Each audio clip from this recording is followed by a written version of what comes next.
Jovan Buha! Buha! Yo, I'm Jovan Buha, NBA reporter and analyst for Buha's Block, and welcome to another live show. The Lakers have made a trade sending Deandre Ayton to the Washington Wizards in exchange for Jaden Hardy and 2031 and 2032 second round picks. So the Lakers clear some cap space, not much, but clear the cap sheet a little bit. We'll get into that. Gain 2 second round picks though, and I think have some flexibility here to potentially make a move today, the next 24 hours, next 48 hours, 72 hours, as they look to add a starting level 4/wing, and I think plug the final hole with this group in terms of just needing some more depth on the perimeter, on the wing, ideally some better defense. The two guys they're looking at don't necessarily check the defensive box, but they do check an upgrade, and I think would balance out the rotation. Those two being Rui Hachimura and Jonathan Kuminga. I think in general, the Lakers need better players, more talent, more playable guys in the playoffs, and either one of those guys would check that box and I think slot in nicely as a starting 4. 4 offensively, and then could be a 3 depending on the matchup with Luka. But shout out to the chat, shout out to the late night gang. We got to start with this one. This has been going viral on X from Notorious CRG making the joke. Appreciate the super chat. Rob finally got AD, the center he'd been wanting. LOL. It is ironic that Rob helps facilitate a center going to Washington to help out Anthony Davis. I mean, you could argue they already have Alex Sarr in place there, and that DA is once again going to be in a backup situation, but I think it's a higher upside situation for DA. So I want to go through a few questions here, and then we'll get into the Q&A. Also, shout out to Agwan. I hope I pronounced that okay, for becoming a YouTube member. I appreciate it. Let's get into a few questions, and then I will take your questions in the Q&A. So why did the Lakers make this trade? The Lakers make this trade because they save $2.1 million.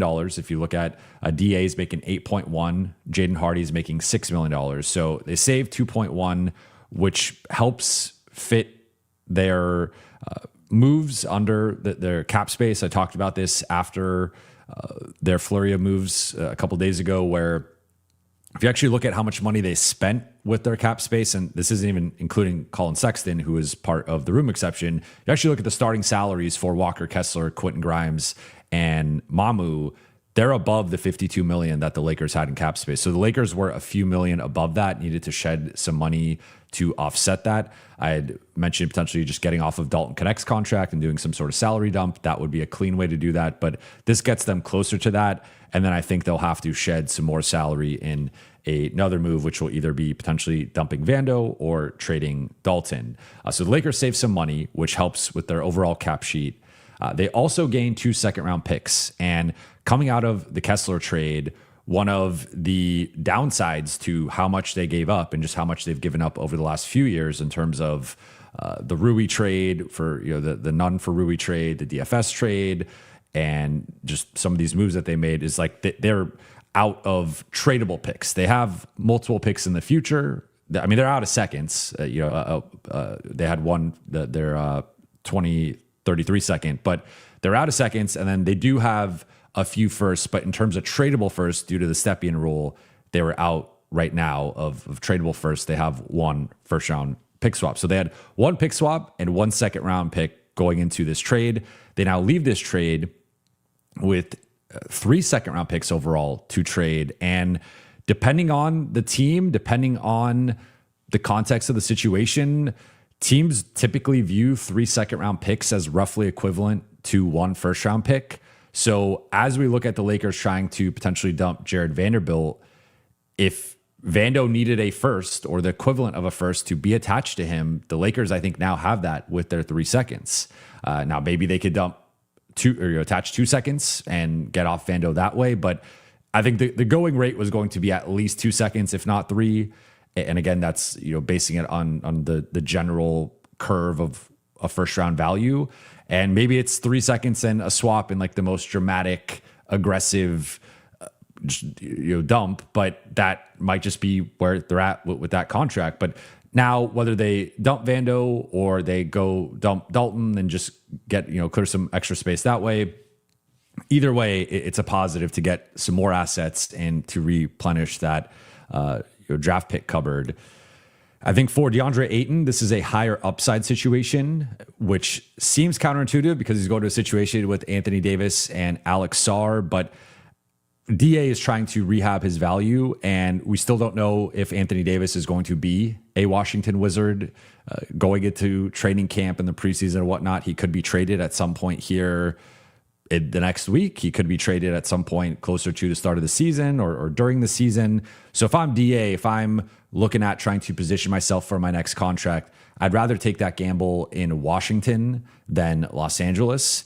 And the reason I'm looking at it from DA's perspective is because you have to remember that DeAndre Ayton and Luka Doncic share an agent. So I think there, on some level, had to be some consulting here of just, okay, like, are you cool with going over here? And at least a courtesy heads up of, I don't think they're going to just blindly trade DA when he shares an agent with Luka without at least some consultation there. That's just how this works, right? So you're not going to upset Luka's agent by trading DA and not giving him that heads up of like, this is a better situation for you. We're getting some assets, etc. So I think DA moves to a higher upside situation where if Anthony Davis gets traded or Anthony Davis gets injured, all of a sudden DA is either starting or he's playing a more prominent backup role. And so I think that is higher upside. Where with the Lakers, you could argue, okay, like Lakers are a better team. So if Walker Kessler goes down, DA can step up and be the starter again. But I think we just saw the fit limitations there. There's also the context of Luka clearly preferring an A-list center, which was not DA. And I think it probably for both sides was better to just move on. And DA gets to go to a new situation, try to rehab his value in a new place. And for the Lakers, you don't have to worry about which version of DeAndre Ayton you're getting, and you get some assets back. And I think ultimately it's a net positive for both sides. Lakers also get to take a flyer on a young scoring combo guard. So, I mean, the jokes kind of write themselves at this point. The Lakers add another 6'3", 6'4" combo guard who, look, he's got a bag. He is a walking bucket. Jaden Hardy is... if you're grading him against like bench level scorers, he is one of those elite ISO shot creating guards, kind of in that Cam Thomas mold. He's athletic. He can get to the rim. Now, his rim field goal percentage and rim efficiency is pretty low. So that's one of the big weaknesses within his offensive game. Strong mid-range game, strong three-point game. The issue with Jaden Hardy is that he's an undersized combo guard. He's 6'3", 6'4". But he is statistically one of the worst defenders in the NBA. And looking at his numbers this past year, in LeBron, which defensive metrics in general are flawed, so you take everything with a relative grain of salt, but defensive LeBron and defensive estimated plus minus are two of the best individual defensive metrics. And at least with like what is publicly out there, with teams have their own metrics that they use. But Jaden Hardy and LeBron, first percentile, which is as low as it gets. I guess maybe 0 percentile if you want to go the lowest. But for context, that is lower than Luke Kennard and Colin Sexton. In defensive estimated plus minus, he's in the 6th percentile, also lower than Luke Kennard or Colin Sexton. So I don't view Jaden Hardy as a rotation player on a contender. I don't view him as a rotation player on a playoff team. So I don't think this was about, like, you're taking the flyer on him. Maybe he continues to develop on both sides of the ball and he pops in LA in a way that he just hasn't quite in Dallas or Washington. He showed flashes offensively in Washington, but the Lakers have plenty of offense between Luka, Austin, Quentin Grimes, Colin Sexton, Mamu, potentially bringing in Rui or Kuminga. They don't need scoring from the perimeter. They don't need guys who can get in their bag. Didn't even mention Cameron Carr. Like they have plenty of that. I don't think they need his skill set. I think this was more so about clearing the cap space, marginally, and then getting the 2 second-round picks. But you do take a flyer. He does have the history with Luka. I'm pretty sure they have a good relationship. And that, I guess, is like the reason for doing this. He also has a team option for next year. So if he does pop, you have the optionality to keep him. If he doesn't, then it's an expiring contract. But I think the big reason for all this, though, as I've alluded to already, 2.1 million you save and you get the 2 seconds. This does open the Lakers up for making a bigger move here. And so what's next?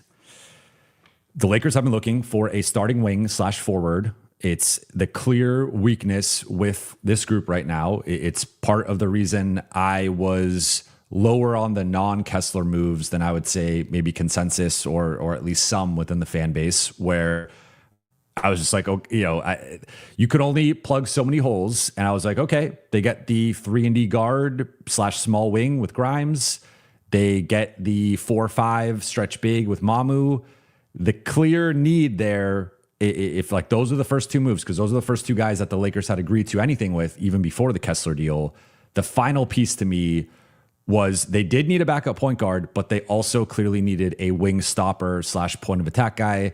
And to me, that position and that general need with this roster was a greater need than the Colin Sexton backup point guard. Like, I think you could find, I think it's easier to find a vet minimum backup point guard who's playable in spurts than it is to find a vet minimum wing defender who's actually playable in the playoffs. Because if you're a playable wing defender in the playoffs, you're not a vet minimum guy. There's a reason why you're a vet minimum guy. It's either age or injuries or offensive limitations. Like, guys who can defend at a high level in a playoff context are rarely vet minimum guys. It just almost never happens. So I think that I disagree with the Lakers choosing to go the Sexton route versus going the Smart or Oubre, or maybe there's a couple other guys that they could have pursued, but that remains a clear need with this roster. And while I don't think Kuminga or Rui is a Smart or Oubre level defender, I think it is a step in the right direction, and just adding that player into the rotation. Like right now,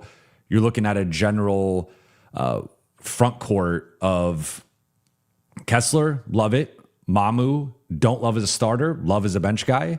Then you get to like potentially playing Grimes out of position at the 3, where I think he's more of a 2. And then you get to Jake LaRavia, Jared Vanderbilt, Adu Thero, and that's the current front court rotation. So adding in a Kuminga or a Rui, to me, just elevates that group, where they obviously step in above all those bench guys I just mentioned, but I would even argue they step in above Mamu, at least in the starting pecking order and hierarchy, and it just balances it out. So if the Lakers walk out of free agency in this offseason with a starting group of Walker Kessler, Rui or Kuminga, Grimes, Austin, and Luka, I like that far more than the current iteration, because that also slots Sexton and Mamu as your top 2 bench guys, which I think is a more appropriate slotting. Like, I think Mamu effectively becomes your 6th man. Sexton gets slotted as a 7th man. I think the proper slotting is probably 7th for Mamu, 8th for Sexton, but you're getting closer to that, right? And then maybe you, over the next, up near the trade deadline or next summer, you acquire that wing and maybe you slot one of those, either Grimes or the other forward off the bench. And then I think you have a real like top 8 there that is properly slotted.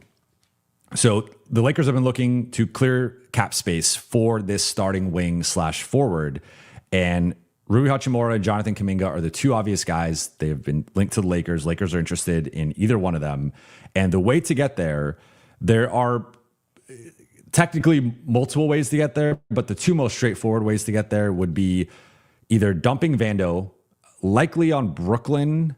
I'm not quite sure where Chicago's at with their cap space right now, but it would have to be a situation where there's enough space to just take on Vando, and they could send a heavily protected 2nd round pick or something, just to make it work. But for the Lakers side, you're attaching at least 2 seconds, if not 3 seconds, if not potentially 3 seconds on the swap in like the most empty the clip. Like we really want to get off Vando. We want to get someone else back. Like you could go really aggressive that way. I think 2 or 3 seconds is probably enough.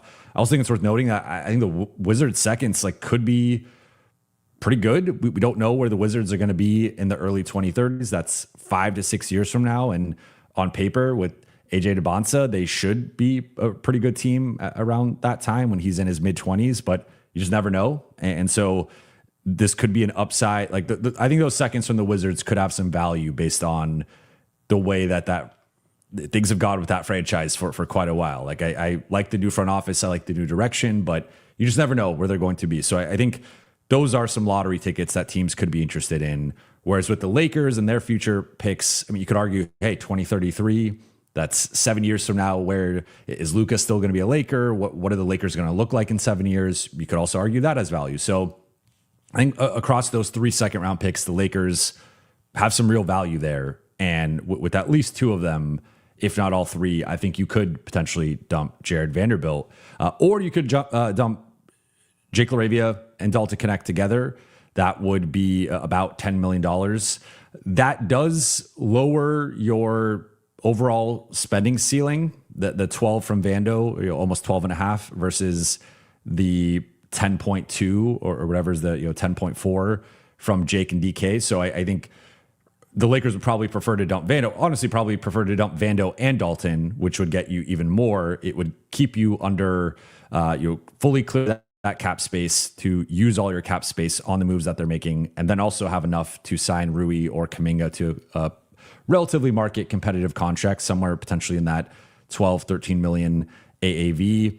I would assume it ends up being like a 1+1 where Rui or Kuminga gets the player option. It's going to end up being all Lakers signings are player options, but for them, it's like, all right, you're not getting exactly what you wanted, right? You're not getting the full non-taxpayer MLE. I think both guys view themselves at least as full non-taxpayer MLE guys, but you get a little bit under that, but it's a player option. So if you get injured or you have a bad season, you can opt in and be on that contract. If you outperform it, you could test for agency next summer and you could still stay here, but you could also go get a bigger contract from someone else. So I think that would make sense, like some sort of 1+1 with Kuminga or Rui.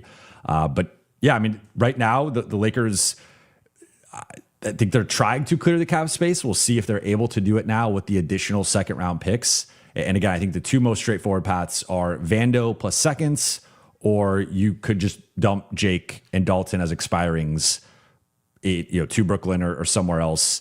Maybe you have to attach a second. I would assume not, but if it costs 1 second to get off of that, I think you do that at that point. Because I think, again, if you get Vando, I would prefer to just get off Vando, and really I'd prefer to get off Vando and Dalton if I'm the Lakers. But if you get off Vando or Vando and Dalton and you replace them with Kuminga or Rui, I just really like this roster a lot more. I think it makes a ton more sense. And then you slot Mamu off the bench again. And then now your bench, you'll need to sign a backup center, which is the next thing here. But you get the backup center, you have Mamu, you have Sexton, you still have Jake as a back end rotation guy, and then you're seeing what happens with Adu and Cameron Carr. And then if one of those guys pops, obviously they go ahead of Jake, and maybe they end up starting at some point down the road, especially Adu if he can really hit on the defensive end with his defensive upside, like that would make a ton of sense. So I think for the Lakers, like just rebalancing the roster, redistributing the talent and sort of the salary slots right now. Like I just think Vando making $12.5 million when at best he's going to be a fringe rotation player for JJ is just, they could have a much better use of that. So if you flip that Vando's barely a rotation guy into a starter, I think that's a massive win for the Lakers.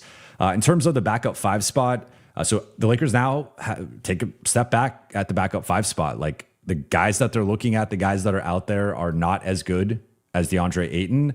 I think that had been one of the upsides to this roster. But one of the things that was most intriguing was Deandre Ayton in a backup role is one of the best backups in the league. Like I think that's his proper slotting moving forward. Is he's a top 5, if not top 3 backup center in basketball. So the Lakers do.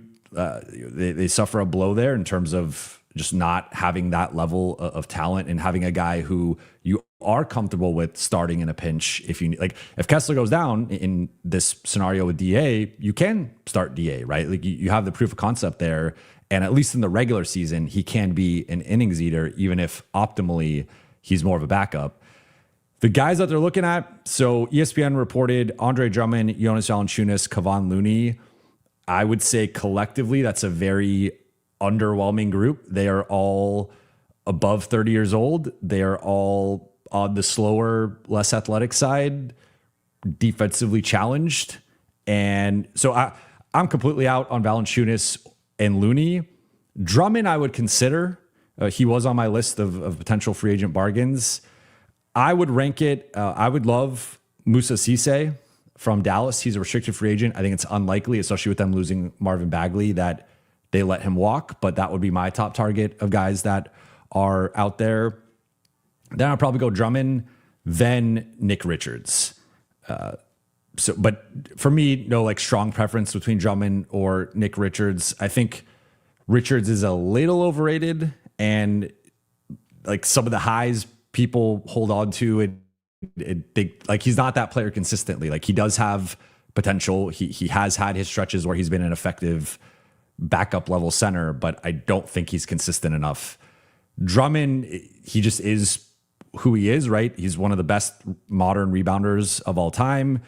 He's a big body. The Lakers had him a half decade ago. He, to me, is more of a fringe rotation player at this point, has developed a 3-point shot, but is more in there, I think, to just be a big body and a good rebounder, which the Lakers could use.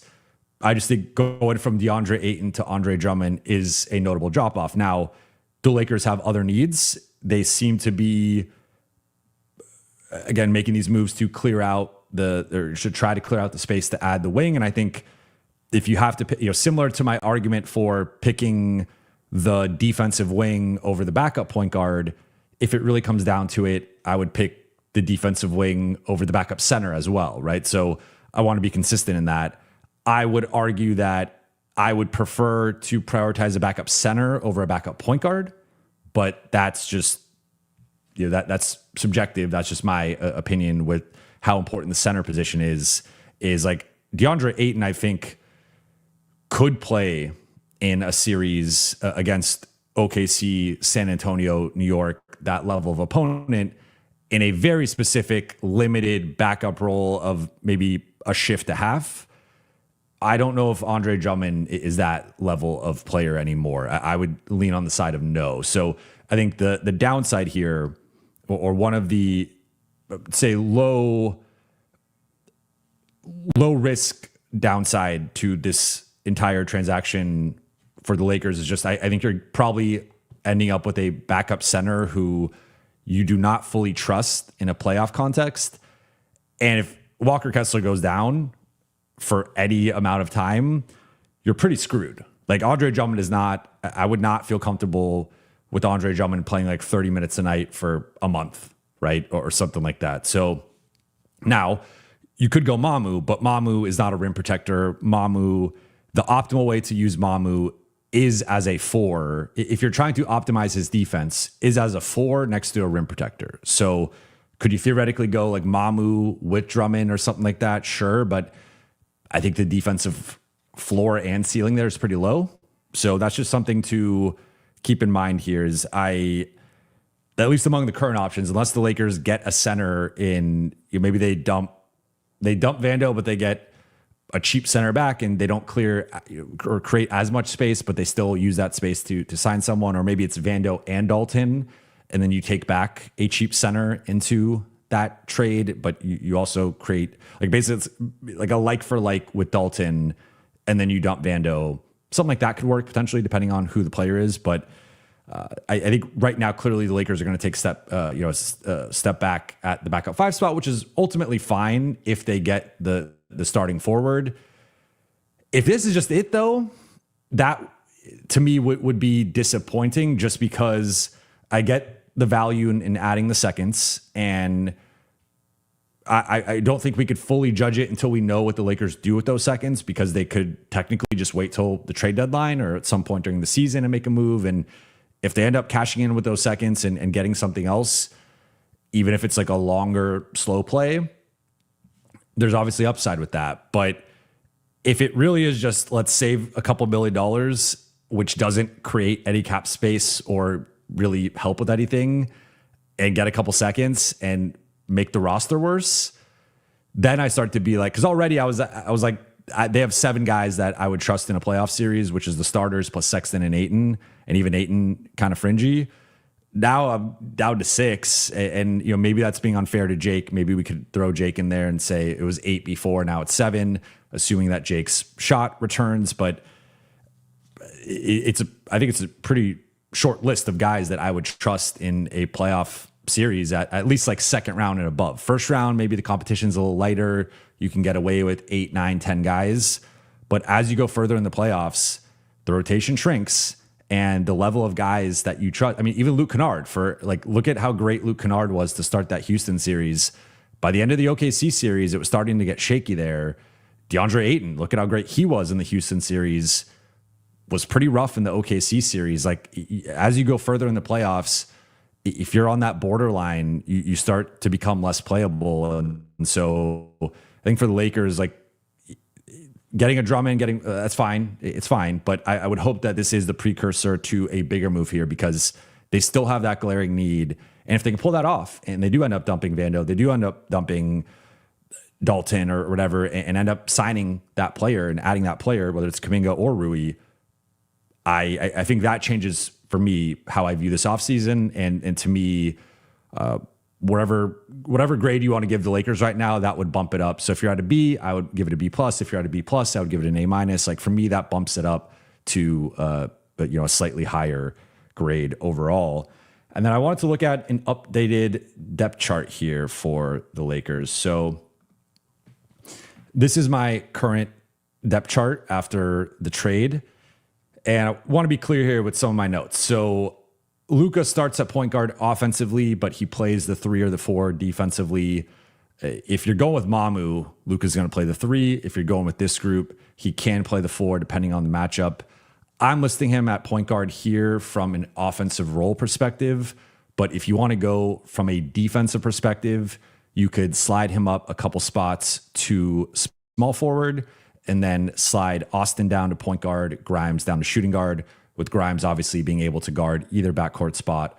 Austin will guard the secondary guy, and then Luka will guard the lesser forward. Jake would guard the primary forward. Now, why is Jake starting? So to me, it doesn't make sense to start Mamu and not have a bench 5 in the current configuration. That could be semantics, and it might not matter. There's just something to, like, if you have 2 guys who could play center on your roster, I would want one of those guys coming off the bench and not starting both of them. Now, this is temporary, obviously. This is the current depth chart. This is not the final depth chart. But depending on who the Lakers add, I would still probably prefer Mamu in a bench role. I think that's the optimal way to use him. I think he could almost be the point guard. Like, I think we look at Sexton as the backup point guard. I think Mamu's a better passer than Sexton, and you could actually run some really interesting DHO and just using Mamu as the passing hub with the second unit. Obviously, you're going to be staggering having Luka and Austin out there as well. And Sexton will get his on-ball reps, and he will be generating offense to some degree. But I would say that the proper slotting for Mamu, and I've even talked to some Raptors people about it, like, they're in agreement that Mamu's not a starter, Mamu's a bench guy, and Mamu should be in a bench role. So I think this is a more proper slotting of this. And then looking at Mamu, like, I think people are trying to slot him or force him in at the 4. But if you just look at his career, he's played nearly 70% of his minutes at the 5. And in terms of who he matches up with, nearly 70% of his defensive matchups are against 5s. So I do agree that the optimal way to use Mamu is at the 4 next to a good rim protector, which would be a case for him to start. But you could still use double big lineups throughout the course of the game and structure it where he is getting some reps with Kessler. I just think it does complicate. Like, if you're going Luka, Mamu as your 2 other front court players with Kessler in there, then you're setting up a situation where you're playing the Raptors, and now one of Luka and one of Mamu has to guard Scotty Barnes or Kawhi Leonard. Like, that just is not going to work, right? Or you could put Quentin Grimes on one of them, but then now you're slotting one of those guys on a guard or something. So I just, like, again, depending on the player, maybe it's a situation where Luka could hide on the guard or cheat off the guard, whatever. But I would like to keep the matchups a little bit more straightforward, and that's where I would lean more into Jake as that guy for the time being, and then Luka as the helper / guy who's probably guarding the lesser offensive. Because I mean, if it's between Luka and Mamu, I actually would just prefer to use Luka as the guy. Like if you need one of those guys to guard a wing or guard like a high level scorer, I'm putting Luka on them. I'm not putting Mamu on them. Mamu he's not very switchable, and he's not a rim protector. He is a good help defender, and I think he plays with good motor. He's got good hands, good deflections and stuff, but you're not putting Mamu on a wing and being like, guard that guy. Like, that's just not within his defensive repertoire. So you should not be asking Luka to do that either. So I think you need a defender in there, and that's where I'm going with Jake LaRavia.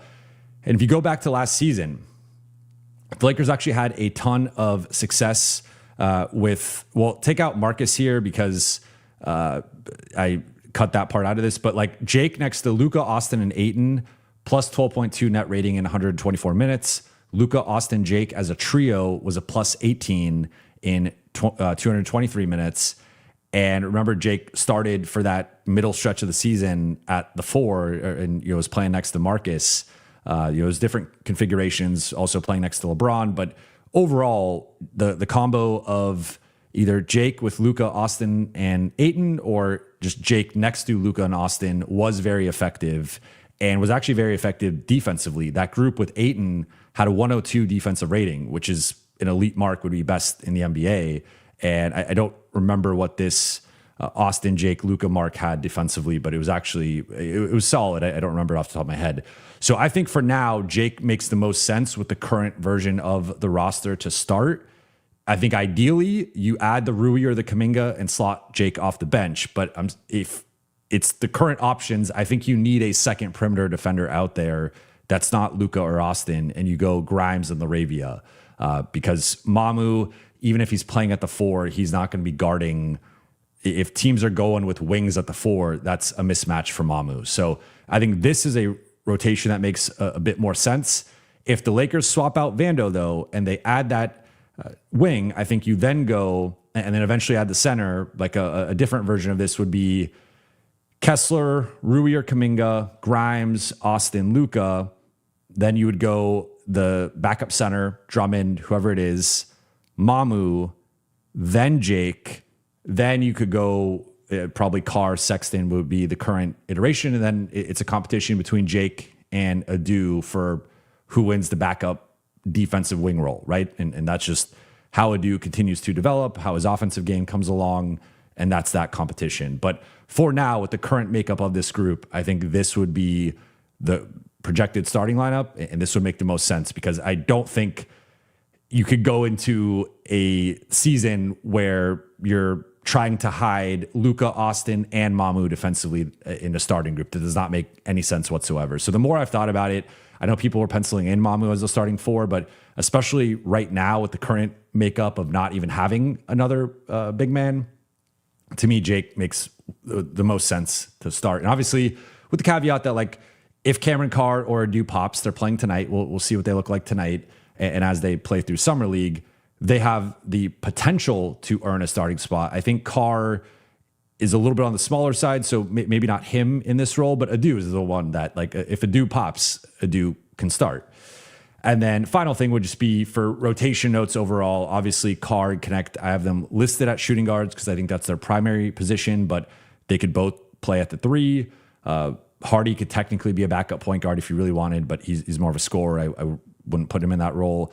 Adu could be a backup 4. Mamu could be 4 or 5. Jake 3 or 4. Grimes 2 or 3. So several of these guys could play at least 2 positions, if not 3, but I'm listing them right now at their primary position. Even Adu, you could really argue, if you wanted to, that Adu is more of a 4 and that Grimes is more of a 2, and the Lakers don't have a true 3 on the roster. Like, Jake's probably the closest to a true 3. I would even argue Jake is kind of more of a 4 than a 3, though, and that's partly why I have him starting there. But they don't really have a small, like, Dalton might actually be the closest thing to a true small forward on the roster, and he's buried in someone they're trying to dump in a trade. So, the Lakers need that spot filled to some degree.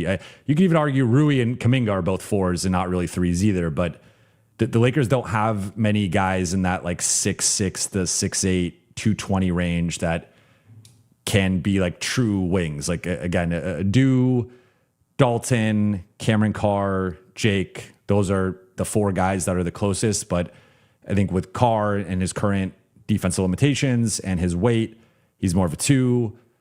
Dalton can go either way, but I think he's, with his size, I think it's more of an advantage at the 2 than the 3. And once you get into the 3 range, I think it increases your ask defensively, depending on the team or the matchup. Grimes, I think, is just too small to be a true 3. And then Adu and Jake, I think, trend more toward the 4. But yeah, I mean, it's a real weakness with the Lakers roster right now. I don't think they have a true 3, and it's playing guys out of position, and they need to address that at some point. Probably not addressing it with the next move, because it's, again, probably going to be a 4 coming in with Rui or Kuminga. But I would like that far more if you move LaRavia to a bench role, start Kuminga or Rui, and then add a backup 5. That, to me, fills out this rotation. Because you look at 3 point guards, 4 shooting guards, 6 front court players, and one of those guys truly is a guard. It's more like 8 guards and 5 front court guys overall. That's an imbalanced roster, and the Lakers got to find a way to balance it. Really, they're trading, they're swapping Vando out potentially for another front court guy. So you're not actually adding, but you'll be adding a backup 5, and then I think that'll balance things. But my goal for LA would be to, especially if you could dump 2 guys at, you got to add a backup. So you have 1 roster spot open, or 2 roster spots open. Lakers like to have 14. So I think they're going to add a 5. Then if they flip Vando and Dalton, I think the 2 spots you'd look at are the 4, Rui or Kuminga, and then another defensive wing, whether that's a Matisse Thybulle, Ochai Agbaji, Josh Okogie, someone like that.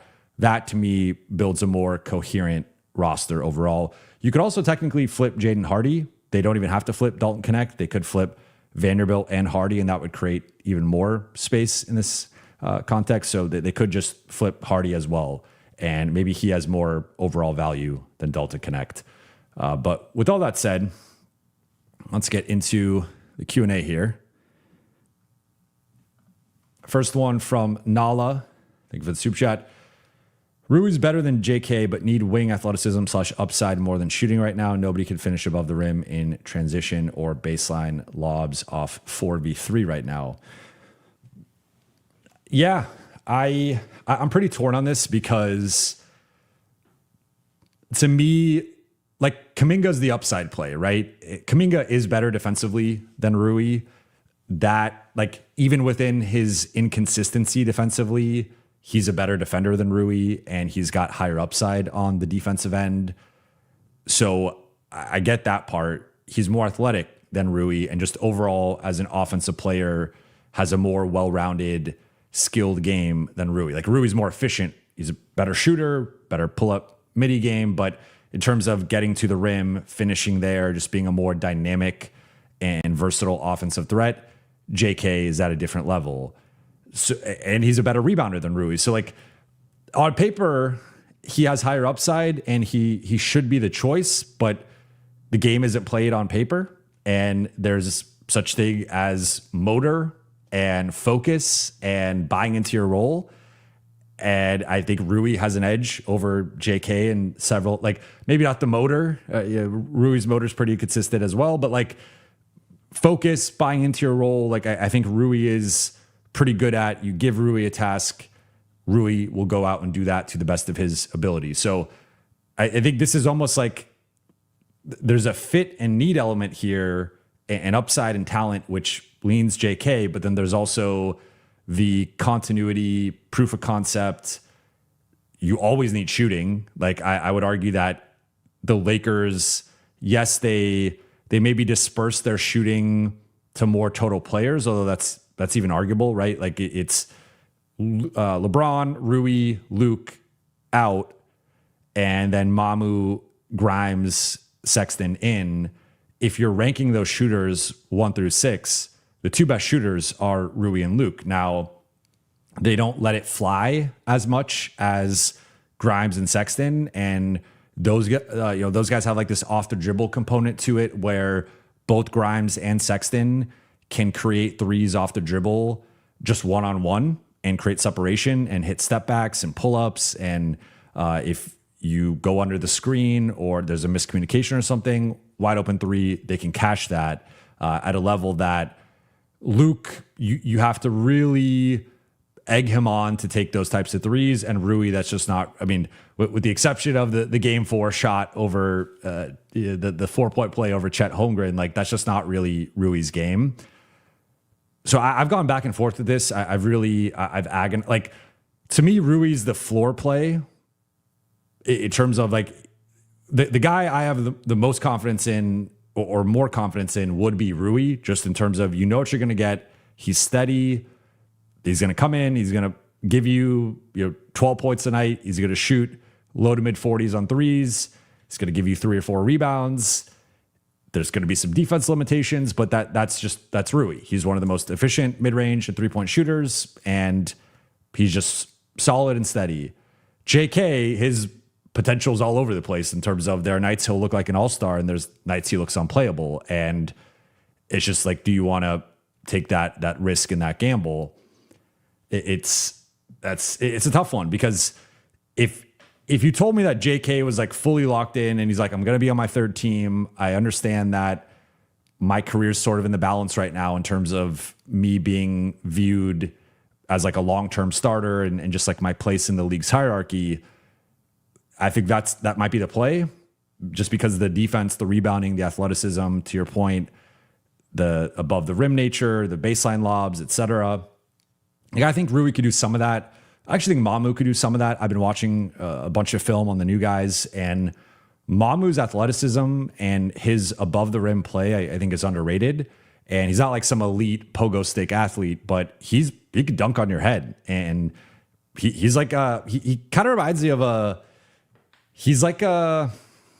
there's this old school, he almost reminds me of a 90s power forward in some ways. And it's weird because he's got the skill of a more modern big, obviously, with the passing and the dribbling and the dribble drive game and taking it coast to coast and stuff. But he does have this old school build of, he's just like a power big, and he is quicker than he looks. He can jump higher than he looks. And he's obviously very strong. So he's almost got this throwback 90s element to his game. But I think they have a couple, like Grimes, I think, can catch lobs off the baseline depending on his run up and how open he is. But I get your like overall point. They don't have, I mean, Carr's the one. Carr and Adu are the two guys I would say that they do have there, but Carr and Adu are not guaranteed rotation guys right now. I think that is more of a projection and more of a wish cast than like a guarantee.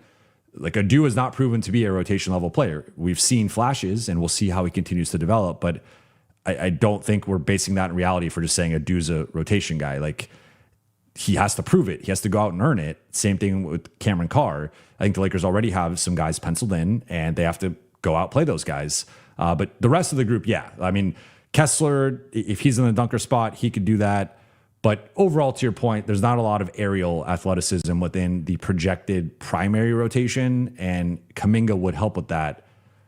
But I mean, there's also of note a pretty big shooting gap between Rui and Kuminga. So that's my, aside from Kuminga's overall like motor and focus and him buying into the role and just the inconsistency with his game, I think the other thing here is that Kuminga's been a below average 3-point shooter in 4 of his 5 seasons. Rui's one of the best 3-point shooters in the league. So I think sometimes when we talk about, when we're comparing players, we're like, oh, this skill versus this skill, we're underselling even how big of a gap it is. Like, it's a 10% gap between them as shooters. Like that's a pretty big gap, right? It's one of the best players, one of the best shooters in the league, compared to a below average shooter. Like we're talking like a 95th percentile shooter compared to like a 35th percentile shooter, like that, or 40th percentile. Like, that's a pretty big gap there. So I go back and forth. I would take either of them, to be clear.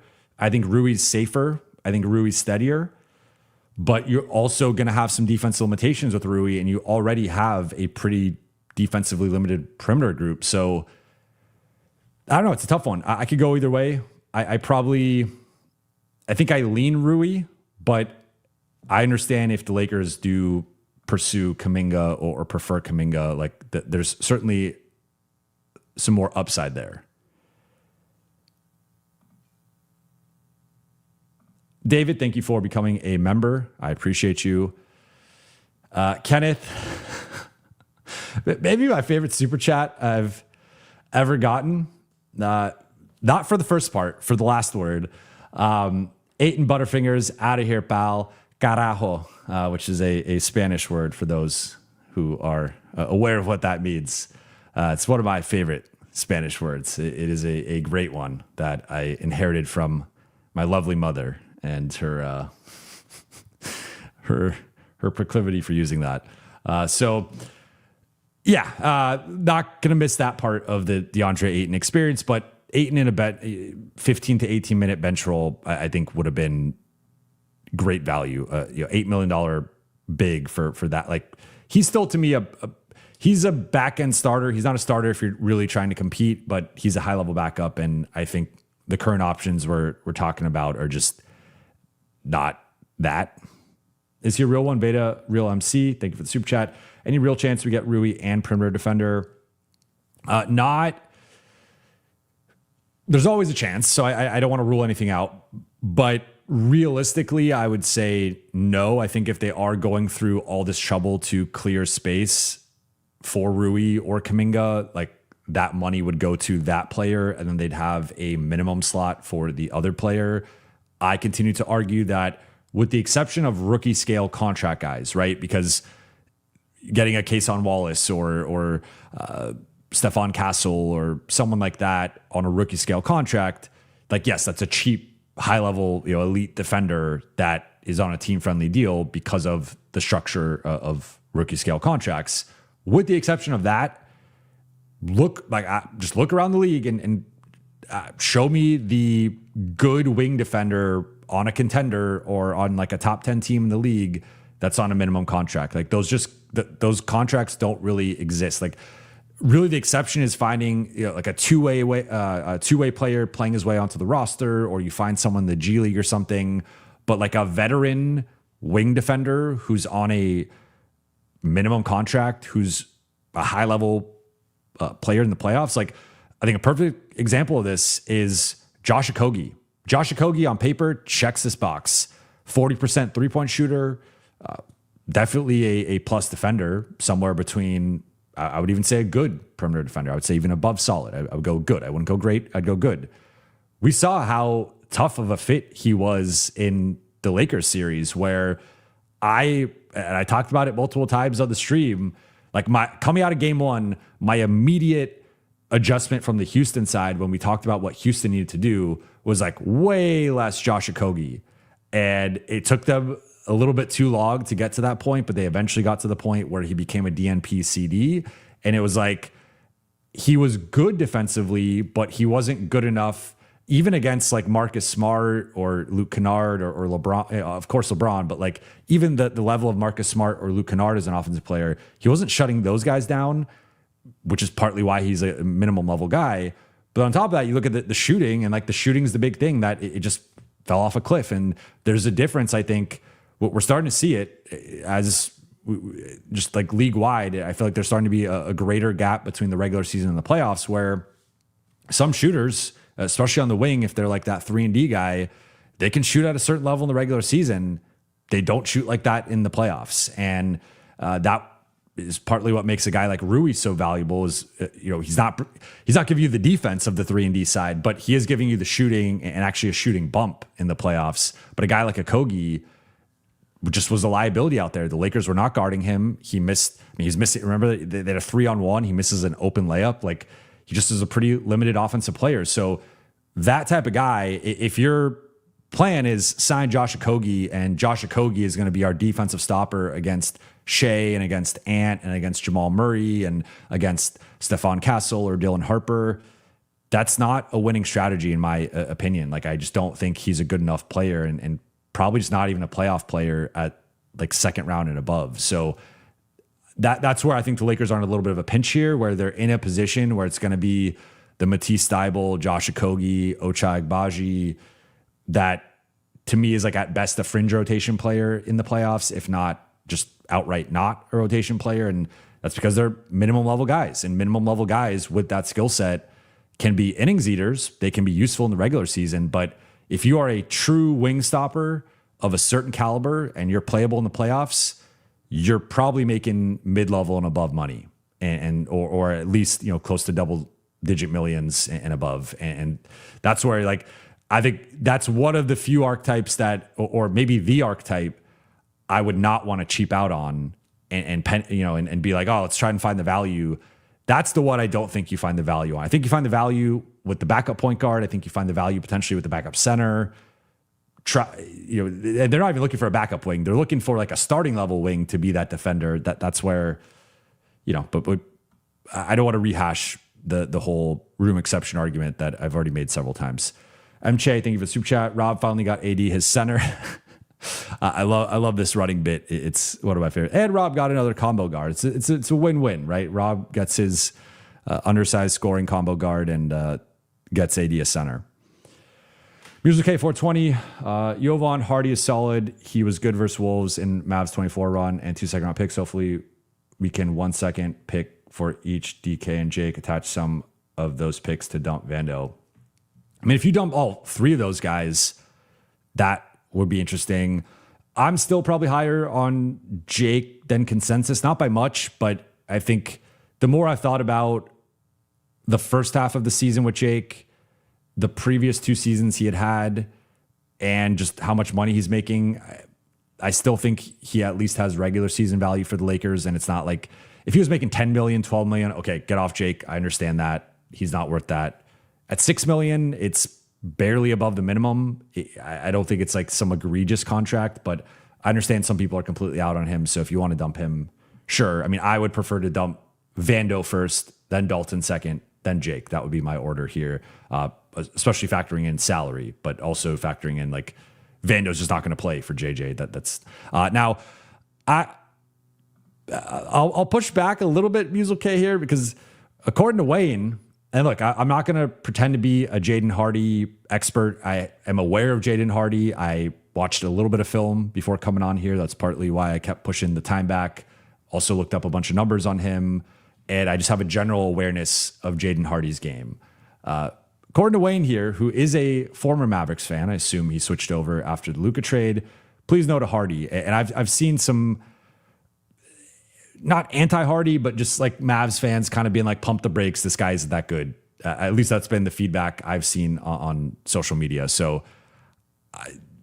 maybe like I see the offensive upside. I just think there's like, this is where I maybe disagree with some people in terms of just like roster philosophy or roster building, because, I think people have been like really wanting the Lakers to have a certain amount of ball handling, scoring chops off the bench, which I get to a degree. But I'm like, at the end of the day, the offense is going to funnel through Luka primarily. If it's going to funnel through anyone else, it's going to be Austin. And whatever scraps are left over will be dispersed through Grimes and Sexton. There is not all this like ball handling and usage to go around for a guy like a Jaden Hardy, who's clearly behind all of those guys in the pecking order, especially when you factor in his immense defensive limitations and also those defensive limitations at his size. I just don't really see where, and that's before we even mentioned like the Lakers drafted a guy at his, Harden's a shooting guard too, arguably. Hardy is a shooting guard. He's not a point guard. He is not a high level passer playmaker. He is a scorer, and he's a good scorer. He's a good one-on-one scorer. He's got good mid-range and 3-point efficiency. He's good at getting into the paint. He's not good at finishing. But like he's got the bag. He's got the moves. He's just not a defender. And they drafted a 6'5" version of him who does project as a more athletic, longer, better finisher, better shooter, better defender in Kemba Carr. So it's like I don't see any realistic scenario in which, I mean, if we go back to, let's look at I think we can agree that my starters might not be the exact starters, but they're at least locked in as rotation guys. I know some people are going to say Jake's not he's a rotation guy on this roster. Then you got Mamu, and you got Sexton. I think those are 7 guys who are locked into rotation roles. After that, it is a bit of a crapshoot, but Vando, I think, will get a shot more as a fringe guy, but still get a shot. Adu will get a shot, and Cameron Carr will get a shot. Jaden Hardy might even be behind Dalton Connect. I'm not going to go that far, but like he's more in the brawny Connect, like 10th, 11th man. And I guess in this roster, technically like 11th, 12th man. So I just don't see a realistic world in which he's playing over Cameron Carr or Adu, to say nothing of Grimes, Sexton, etc. So I do not think the Hardy move was made for him, and maybe it's insurance for, okay, if Sexton goes down, you could play Hardy as a placeholder, innings eater, backup guard. If Carr doesn't develop, if you trade Dalton and you just want that depth in the backcourt, sure. If you trade Bronny and you want that depth in the backcourt, sure. And I should have mentioned earlier, you could technically trade Bronny as well. That's still a looming thing depending on where LeBron goes. But I think like he's making such little money that that's not really moving the needle. But technically you can put Bronny in the Vando trade, the Jake or Dalton trade. So that is worth mentioning. But I just don't see Hardy playing with the current rotation. Like the last thing the Lakers need is a defensively challenged 6'3" guard. They already added a defensively challenged 6'2" guard. And I think they're good on the non-defenders in the backcourt. And Notorious CRG, thank you for super chat. AD coming back to LA. Andre Drummond, LOL again. Yeah, let's just hope they don't promise him the starting spot. That would be disappointing for those who remember that in 2021. No, I mean, yeah, I'd take Drummond. Drummond's fine. I think he's closer to like an average-ish backup than some like good stud backup, the way that some people talk about him. But you could do much worse, and you could do much worse in the form of Jonas Valanciutis or Kevon Looney, in my opinion. Music K420, LA should stay away from Thibault. He is cooked. I mean, if you're talking health-wise, there are obviously some real health risks with him. And then, no, it's time to dump Bronny as well. LA should do it ASAP. I think that is potentially in the cards here. BT Kingsley, thank you for the super chat. Rui, Kuminga, and Nick Richards makes us very dangerous. I don't think it would be Rui and Kuminga. It would be Rui or Kuminga, but one of those two plus a backup big, that's I think the direction of the roster. Plus, I think they should try to create another spot for another defensive wing, even if it's just a backup. The Enigma 2004. Thank you for the super chat. Does Luka deserve any blame in hindsight for bringing DA to LA in the first place? They share the same agent. I don't think so. I think if you look at my understanding of the Lakers' contingency plans in terms of had they not landed Deandre Ayton, they were going after Clint Capella or Brook Lopez. So for as flawed and limited as Deandre Ayton is, he's better than both those players. And I don't think the Lakers, as dramatic as it might sound, I don't think the Lakers are a 53-win team or necessarily win that first round series if they have Clint Capella or Brook Lopez in that role. Clint Capella is basically worse at everything than Deandre Ayton at this stage of his career. Like, I mean, that was the thing with the Capella comments is like people might look at Capella now, but they forget dude was 14-14 in his prime and was an elite pick and roll roller lob threat with Harden and Chris Paul and even in Atlanta with Trae Young. Like he was a monster in his prime. He just is no longer that player, but he had a very simplified role of screen, roll, dunk. Like that was the Clint Capella role, which is what DeAndre Ayton was alluding to with his comments in the locker room. I don't think Luka deserves any blame. I don't think anyone deserves any blame. I don't think DeAndre Ayton deserves blame. Like the Lakers took a low risk, high reward gamble. I think it moderately paid off. I don't think it was like some giant win, but he was solid and he was somewhere around a league average-ish starting center, plus or minus a couple spots, depending on where you want to put. I'd probably say minus, but like around league average as a starting center. There was a real limitation to him in the playoffs as they played OKC, but for a guy making $8 million, like he definitely met, if not exceeded expectations. So I wouldn't put any blame on Luka or their agent or the Lakers or DA. Like it was the best they could do based on their self-imposed financial constraints, and they didn't want to give up picks and stuff to get a center. So based on the parameters that they put for themselves, DA was as good as it was going to get. I think it largely lived up to expectations, if not even higher. And but ultimately, you're not winning a championship with him as your starting center. So I think it was time for both parties to move on. And then Lakers get 2 picks, 2 second-round picks out of it. Brandon, thank you for the super chat. How much input does JJ have in roster build? Are all moves on Rob or half and half? I would think JJ would ask for some defense on the perimeter, which he is not getting on this team.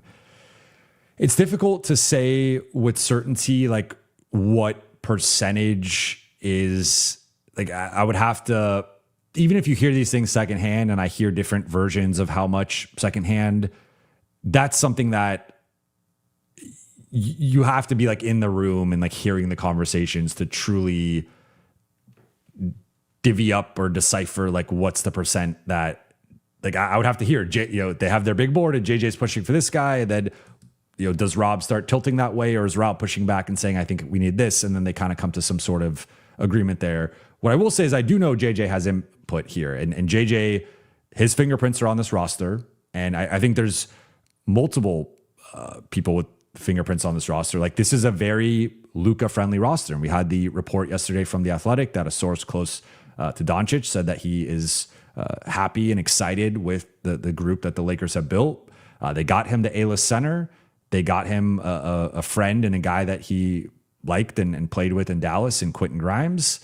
They got a skilled stretch big in Mamu. And then they got a backup high-level point guard in Colin Sexton. So they went out and got multiple guys who could dribble, pass, shoot. They got one of the best rim protectors and rebounders and young fives in the league in Walker Kessler. They emptied the clip with their assets. I think they did exactly what Luka wanted. From a JJ perspective, I'm sure he loves the Kessler move because he wants better rim protection, and that was something that he was constantly talking about, the defense with DA and Jackson and their pick and roll coverages and the rotations and stuff. So I think he's going to be happy with Kessler in that spot. And then JJ also talked about wanting guys who could dribble, pass, and shoot. And the Lakers went out and got 3 guys who can dribble, pass, and shoot.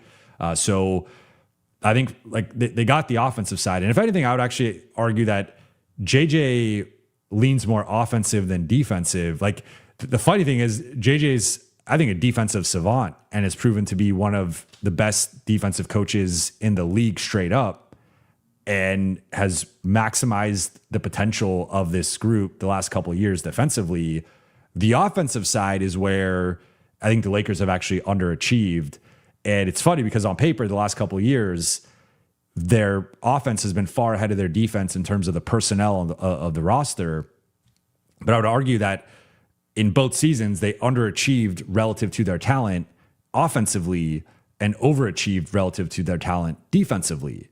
And so that's where like it's this weird, like JJ's great with the ATOs, the out of bounds plays, like what he, drawing up a set or calling a set, whatever. Like he, with the clipboard, like he could drop some great stuff. But overall, I think the offensive process still has a ways to go. And that will be an interesting factor within all this, is like how much can they unlock and unleash with this group. But the defensive side is where JJ's actually been really able to punch above his weight as a coach, as a tactician. You've seen just a couple instances of this. I mean, I would say 3 instances of this. One, 2 seasons ago, the stretch where the Lakers went 20-4 and had the league's best defense. Like that group had no business being the league's best defense over a stretch of over a quarter of the season. Like that, they barely had like two to 3 positive defenders in the rotation, and they were the league's best defense.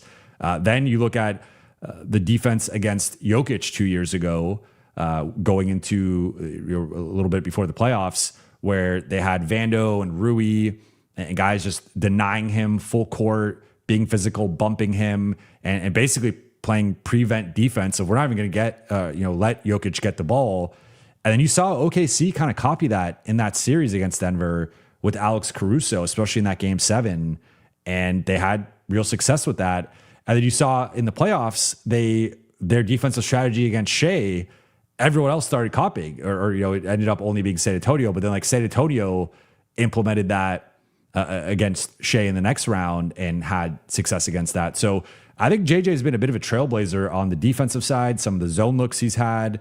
I think he could do some of that stuff even more and get more creative with better defensive tools. I do agree that I've been beating the drum of like they have far too little defensive perimeter talent and they need to improve in that regard. But I think JJ has a seat at the table. He is one of the most prominent seats at the table and he has input here. And I think his fingerprints are all over this roster. I would just like, the one I'm interested in, and I still haven't gotten great clarity on, is like the whole Marcus Smart situation and where things went left.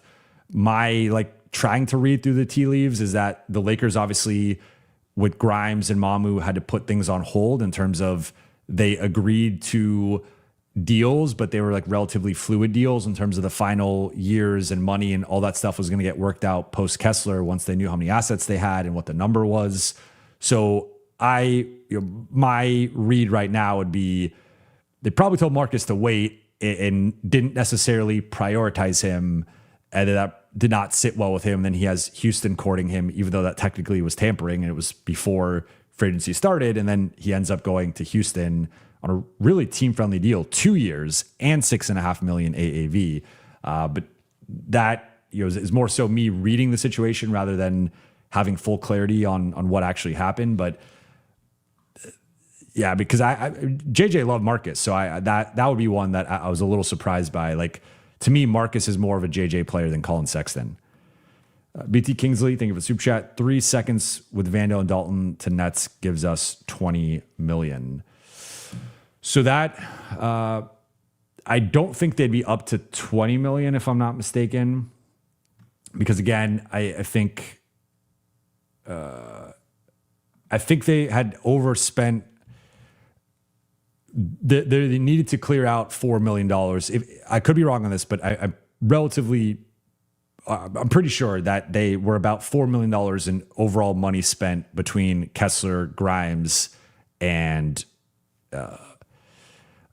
they can do that. Like they could agree to the contracts technically and like move the money around before free agency or the moratorium ends, and then agree to the deal. So it's not much money they need to move around, but I think they need to move around like $3-4 million to fully fit those guys into their cap space. And that was something that I believe, was it either Yossi or Bobby Marks tweeted that? I think it might've been Yossi Gozlan said, Lakers, they also saved $2.1 million, which will help facilitate fitting all their free agent signings within their cap space. So that's the thing that I think the Lakers overspent by about $4 million with their cap space and need to shed $4 million to fit those guys in. And then any additional cap space beyond that, they can then spend. So Vando and Dalton, for example, that's about almost 17, high 16s. That I think there's about $2 million left. So that would be offset. So I think it'd be closer to 14-ish. And then you do have an empty or cap hold, whatever, but yeah, around 14 million, we'll say. So they could get somewhere in that range of 12 to 14, depending on the market for Rui or Kuminga. Aladdin, thank you for the super chat. Jovan, love the show, Jovan. If we trade DK, JL, Vando, Bronny, do you prefer getting both Rui and Kuminga or try to get Watson with that 22+ million? So I think it's going to be difficult. I mean, I'm trying to think. You would have to do multiple trades here. So I don't think you're going to dump all 4 of these guys on the same team, because you either have to have the roster spots to take on all 4 guys. And I would say, I don't know if any of these guys have like outright positive value. I would say they're maybe, if you want to argue, DK, Jake, and Bronny are all like neutral-ish value, but you could also make the case that they're negative value. And Vando's definitely a negative value. Bronny's probably neutral because he's basically making as low as a contract as it gets. And he did have some flashes as a fringe rotation guy at the end of last season. Jake, I think it's eye of the beholder. Dalton's probably eye of the beholder. Vando's is just a negative. I don't think you're dumping all 4 contracts on one team, because teams just don't have like 4 roster spots that they're going to want to spend on these guys. So What would probably have to happen is I could see maybe something like you trade Bronny to whatever team LeBron decides to go to. You get some like heavily protected second round pick, something like that. You trade Dalton somewhere to a team that likes Dalton, and it's just a free lottery ticket on a former top 20 pick. And then you combine Vando and Jake together, and it's probably 3 separate transactions. Maybe it is a 3-team trade. I don't know if you're going to expand that to 4, but you could do like a 3-team trade where you're sending guys to one team, sending guys to another team. But I think this would probably have to be 3 separate transactions. And certainly in the Vando trade, you're going to have to be attaching at least 2 seconds, if not more. Dalton, you might be able to just dump straight up. Bronny, you might be able to dump, especially if it's the team that is LeBron's team, and there's sort of a package deal there. I think Vando and Jake, you're attaching at least 2 seconds. Even if you dumped all 4 of these guys, though, that's upwards of, you're getting into the 24-ish range, but again, offset by 2 million. You're.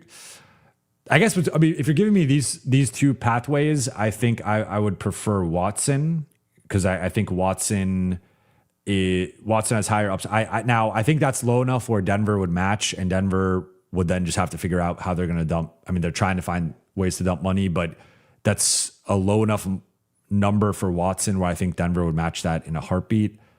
I don't think you're getting Rui and Kuminga, because for one of those 2 guys, they're now being slotted in a bench role, and there's not a clear spot in the rotation for both of them. I would argue, maybe.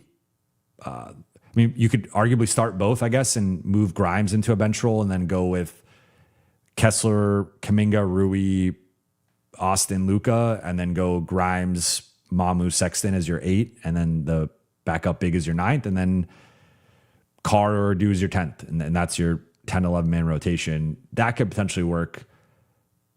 But I would prefer Watson among these 2. I think it's going to be a little bit more complicated to clear all 4 of these guys, but we'll see. I think it's probably 3 different transactions. If you get up to that, then I'd prefer Watson. I just think they probably match at that number. Jeffrey J. Cal, thank you for the super chat. Do you think the Lakers are deliberately going guard-centric for some reason, or do you anticipate a few more moves, wings, to balance things out? I do anticipate a few more moves.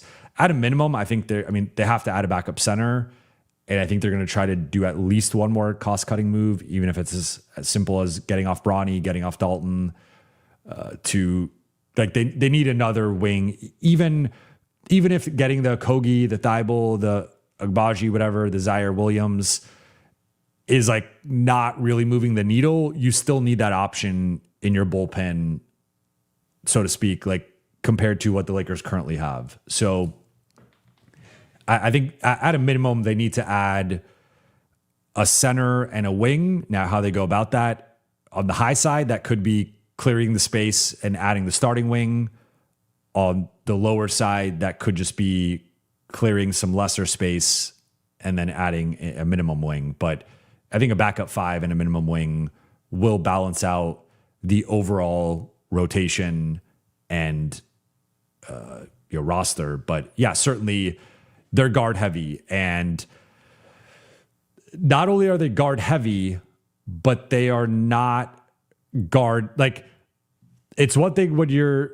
So I think part of the strategy here, in my interpretation of it, is, and also partly knowing what the Lakers are trying to do, in the sense of they have been trying to get quicker and more dynamic, add some speed. And I think one of the things they looked at going back to this past season was when they played some of these top teams, whether it was San Antonio or OKC, Phoenix, Detroit, some of the elite ball pressure teams, those guards were just quicker and more athletic than the Lakers, right? And we saw them struggle with the ball pressure. We saw them struggle to get downhill, create separation. And Luka at times had inefficient games against those teams. Austin definitely had a lot of inefficient games against those types of teams. But even then, it wasn't like you were all of a sudden handing the keys to the offense to Marcus Smart or Luke Kennard. Like Marcus would occasionally have some post ups against like a smaller guard and draw a foul or score over them or something, but they were pretty limited there in terms of the way to break those defenses down. I think Austin showed some real progress in games 2 through 4 against OKC. He averaged 25 and 7, 51% shooting, 39% on threes, but he had a disaster game 1. And even within games 2 to games 4, he still struggled with turnovers and at times handling the pressure, reading the defense. So like he can still improve in that regard as well. But Marcus was running on fumes at that point. Luke had like one good offensive game, but wasn't quite the same player against OKC as well and was getting targeted defensively. So I think the thinking for the Lakers was, okay, let's like Luka and Austin is our starting point, but we need to get quicker. We need to get younger. We need to get more athletic. And I think they did do that with Quentin Grimes and Colin Sexton and Cameron Carr. All three guys are plus athletes. All three guys have a certain level of speed Sexton's one of the quickest on-ball players in the league, just straight up. And he does have that athleticism, that burst to get downhill, get into the paint. Grimes can also do that. And Carr, I think, is more of a vertical athlete than like he doesn't have that quick twitch burst necessarily to create that separation, but he's got the length, he's got the vertical pop, and overall, with those three additions plus Adu, they are more athletic on the perimeter, right? Like they did lose LeBron, they did lose Jackson Hayes, and so at the center spot, they are less athletic. Certainly going from Jackson and DA to Kessler and Mamu, that's an athletic downgrade. And if you throw in LeBron in that as well and consider him more of a big, their bigs are less athletic, but their perimeter guys overall are more athletic.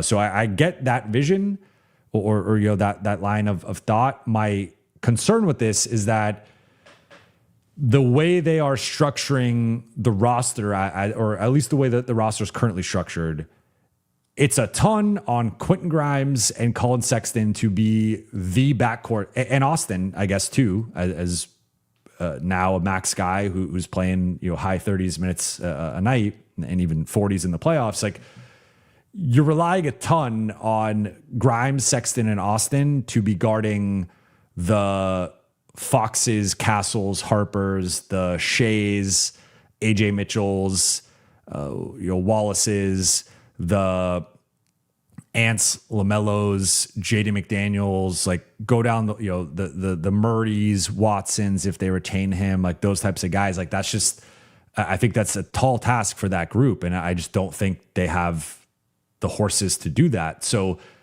my one like pushback with the guard, I understand the guard centric approach, especially on the offensive end, because I think they are better equipped now to, if you have Grimes or Sexton attacking a closeout instead of a Smart or a Kennard, they have the speed to attack the closeout, get by the guy, and go dunk it and go get a layup or go draw a foul. Where Smart and Kennard, a little slower, a little more methodical, and it wasn't necessarily part of their bag. So from an offensive perspective, I totally understand it and I'm behind it.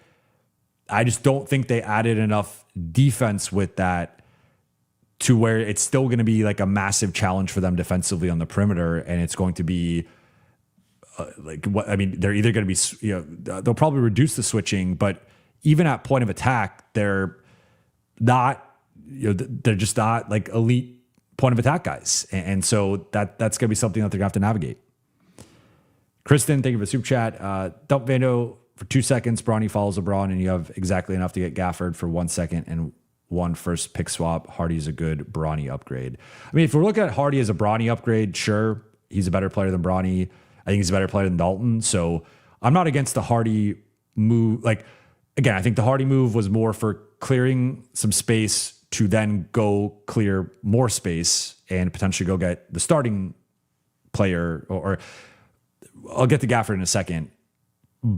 But if you're comparing him to Bronny and Dalton, I'm for it. When you start comparing him to Sexton, Carr, Adu, Jake, I think he's not on that tier of, Sexton is even on his own tier among that group, but like he's not even on, in my opinion, the Jake, Adu, Carr tier. Excuse me. I think he's below those guys. Now, to this, I would say with the Lakers having such limited such limited means to improve the roster, I would prioritize Rui or Kuminga over Gafford. Like in a vacuum, if I'm building a roster, I would probably just prefer straight up Gafford over one of those two guys. I mean, you can make arguments for either of the three, but this again, to me, logically would be LA's at a fork in the road. They could try to get the wing, which again, we're using wing loosely here, but they could try to get the wing player, Rui or Kuminga, or they go fill another need and they'd be prioritizing another need. Like, yes, center is important. Backup center is now a hole. I think Gafford's better than Ayton, so I think it'd actually be an upgrade going from Ayton to Gafford.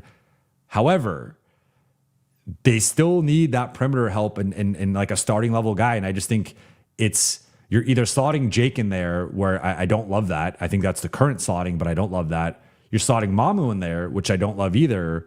Or you're hoping and praying that Adu or Cameron Carr make an enormous leap from, it's tough to project with Carr because we just don't know how good he is right now, but at least with Adu being like a borderline rotation guy to all of a sudden being like a starter. Like it's possible, but that's a pretty big leap to make. I think a more realistic leap for Adu is being an every night rotation guy and proving he's a top 8 or 9 guy and playing every night. That's a big step already. Saying he can be like a starter for 30 minutes, that's a whole nother tier 2 jump. So I think the Lakers in this instance, if they do end up going this route and dumping Vando, I think you have to go the Rui or Kuminga. And maybe there's another guy who shakes loose that, like Mathurin is still out there and he's a restricted free agent. So I would assume that if the Lakers offering him like 12, 13, 14 million, he's probably not coming and he's going to stay, like the Clippers will just match that. But I think they need the wing more than they even need the backup 5, in my opinion. Like if they had 2 shots to get a wing and they went backup point guard and backup center, I just think that would be a roster construction mistake, in my opinion. Like this is a glaring need. And even if Gafford is a much better defender than Kuminga or Rui, but just that like actual position, Kuminga and Rui are starting level players. The Lakers don't have another starting level wing right now. So, or like at that 3-4 spot, assuming like if you're slotting Luka and Austin in the backcourt, Grimes as the 3 offensively, the successor to Marcus, you need that LeBron Rui spot. And right now that's either Jake or Mamu. And I think you need an upgrade over that. So to me, Rui or Kuminga would be that. And I, even though in a vacuum, I would prefer Gafford and I think he would help like really solidify the defense of a Kessler Gafford. Kessler and Gafford is like the best non-Wemby center defensive rotation in the league. Like, I mean, okay, I guess you could put OKC ahead. That's relatively close, but if you want to defer to OKC, that's fine. And then Portland's up there with Klingon and Williams, but it's in that conversation, right? And so the Lakers go from one of the weakest center rooms defensively to one of the strongest, top 3 or 4. That'd be great, but they also need guys who could defend and switch and play multiple positions on the perimeter, and they don't really have that right now. So that's where I would lean Kuminga Rui. Golden 24, thank you for the super chat. Would you do DK and Vando for Terrence Mann? I would. I want to just double check Mann's contract here. If it's a year past Vando, it's an automatic no. If it's the same, so it's the same timeline as Vando. You save money this year, but you take on. I think they would decline Dalton's team option next year, so you'd be adding a little over $3 million or so, roughly $3 million next year. I like Terrence Mann. He hasn't been the same player since he left the Clippers, and even later in his Clippers tenure, like he kind of peaked early. He peaked in that. He arguably peaked at like 25 in that 2021-22 season. And remember, that 2021 season was when they made the conference finals and lost to the Suns. Yeah, I mean, I just don't think he's been the same. I mean, he's an average-ish shooter, slightly above average, but like really low volume. And he'll always have the Gobert game, but Yeah, I think he's better than Vando and Dalton, but I don't love like that. Would not. I would prefer to. I would rank the current realistic options, in my opinion, would be dumping money, going to get Rui or Kuminga. Number one. Number two, dumping money and acquiring either Cam Johnson or Christian Brown into the space. With Christian Brown, if you're doing that, you're getting assets back from like a demand a first from Denver. If they're not giving a first, then I don't want Christian Brown. But like if you could get a first with Christian Brown, I would do that. Just because they're only gonna have so many means, in my opinion, to get like a true starting or high level bench defender. And then the third option to me would be a Terrence Mann, because I guess like Terrence Mann in a best case, I don't think he's a starter, so he's still. It's an upgrade, but you're upgrading maybe your 8th or 9th man spot, which is not for nothing. I don't want to like poo-poo that. I just think to also take on the additional money next year, I might just prefer to. I'd probably prefer a different route, but I would say it's better than the status quo and better than standing pat. I just would prefer, first and foremost, just clear the cap space, go get the Rui or Kuminga. A second thing would either be take on the Cam Johnson or take on Christian Brown if you get a first. If you don't, then no. Then it would be Terrence Mann. Pablo Garcia, thank you for the super chat. Random seconds for D Sharp. I would do that. I would say there's an opportunity cost here, though. So I would first and foremost, I still think you have to prioritize the salary dump. And then if you have if you could do the salary dump with a second and a swap, okay, then you do 2 seconds for Sharp. Or maybe you do 2 seconds with Vando, and then you have a second and a swap for Sharp, or like some combination of those draft assets. Okay. But I don't think to me, if it's just Ayton out, Sharp in, and you're not retaining those picks,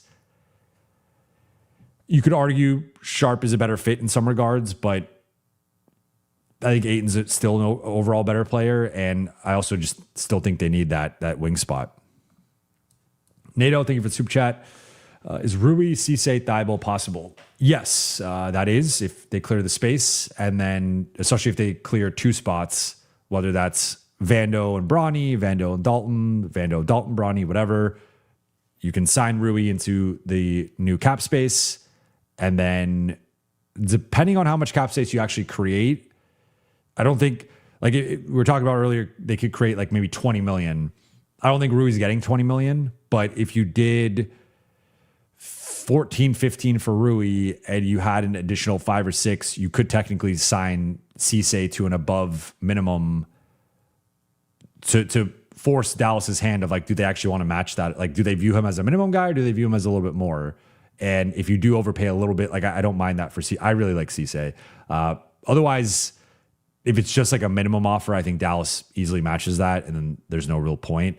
And then Thibault's a minimum guy, in my opinion. I mean, you could technically do the inverse of give Cisse the minimum and just see if Dallas matches, and then also give Thibault a little bit above the minimum, give him 5-6 million if you really want to, maybe he has more of a market than we're aware of, and you got to outbid someone and you give him 5 million or something. But yeah, technically, if they clear enough space, you could just, with Cisse and Thibault, it's more of the roster spot of you need to clear an additional roster spot. With Rui, it's obviously clearing the actual space to sign him. So if you clear the space and an additional roster spot, you could pull off all 3. Mateen, thank you for the super chat. Jake LaRavia sucks. I understand. I think that the shooting, to me, the shooting with Jake is what was so problematic and such a limiting factor for him that it caused people to overlook other parts of his game. At the same time, I do think there was a deer in the headlights component to his play in the playoffs. He did not rebound at the same level in the playoffs. If you look at during the season, he actually did he did rebound. Let's see. I could be wrong on that. He rebounded at like a slightly lower level in the playoffs. I'm looking at per 36, per 100, and like his rebounding dipped a little bit. It felt like more. It felt like, and maybe that, I think it was probably lower in if I'm not mistaken, in the Thunder series. Yeah, it was the Thunder series where it fell off a cliff, because in the Houston series, every game he played in, he had 2 or more rebounds, a couple games, 1 with 3, 1 with 5. And he was generally in that one game he played 9, but otherwise he was sort of in that 14 to 16 minute range. Did have his minutes reduced a little bit in the OKC series, but 14 minutes in one, 10 in the other. He had 1 total rebound. So that's where in my head I was like, yeah, he just couldn't rebound against the Thunder. He became unplayable against the Thunder, and that's why he got benched. And so I understand that. I think from a regular season perspective, the second half of Jake's season has overshadowed the first half of Jake's season, and I think he was much better in the first half. He played in every game. He did shoot much better in the first half. He needs to find a way to channel that for an entire season, and obviously have that apply into the playoffs as well. I think sucks is harsh, but I understand he became like, once Gabe Vincent was gone, Jake LaRavia became the role player punching bag. And I see the TikTok comments and stuff. I understand the frustration. I think it's gone a little bit overboard in terms of how bad people are saying he is, but he needs to play better in general. And you cannot have your defense and rebounding. If you're not shooting well, you can't also have your defense and rebounding go the way it did in the playoffs. But you also, he's not good enough as a defender or as like a little things guy to not be able to shoot. So like he has to be an above average 3-point shooter. And that's something that, for the Lakers' sake, I really hope he's been working on this summer and will continue to work on if he remains a Laker, because he needs to be close to 40%, I think, to offset some of his other limitations. Over East 2, I think of a super chat. Justin Champagnie was right there, missing in the margins. I would assume that the Lakers preferred Champagnie over Hardy, and they just were not able to pry him from there. If we look at Washington's cap situation, and also I'm pretty sure he's making less money. Yeah, he's got the 2.7 non-guaranteed, which I think is now guaranteed. But yeah, I mean, you would have saved almost $3.5 million extra. So that would have been less money that you needed to save in a separate trade. But yeah, I mean, that almost would have gotten you out of the entire spending over the cap, with your cap space that the Lakers needed to get out of. So I would have much preferred Justin Champagnie. And I would have also viewed this trade entirely differently, because then I think it would have been about the player and not as much about just the draft capital or financial savings. Cesar, thank you for the super chat. Trade all seconds and swaps to dump Vando and Dalton.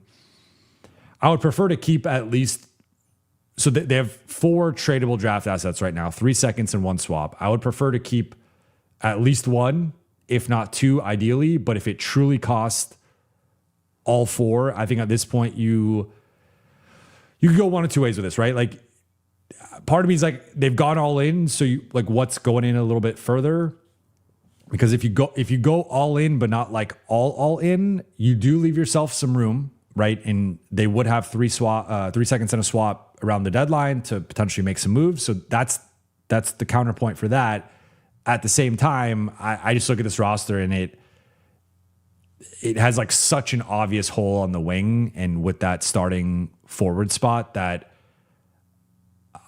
to me it would be sort of another half-baked summer of, I love the individual pieces collectively that they added. I see the overall vision with, you got the anchor big and the high-level center that Luka and Austin want, the pick and roll partner, the rim protector, and then you also get 3 skilled players who can dribble, pass, and shoot the way that JJ wants.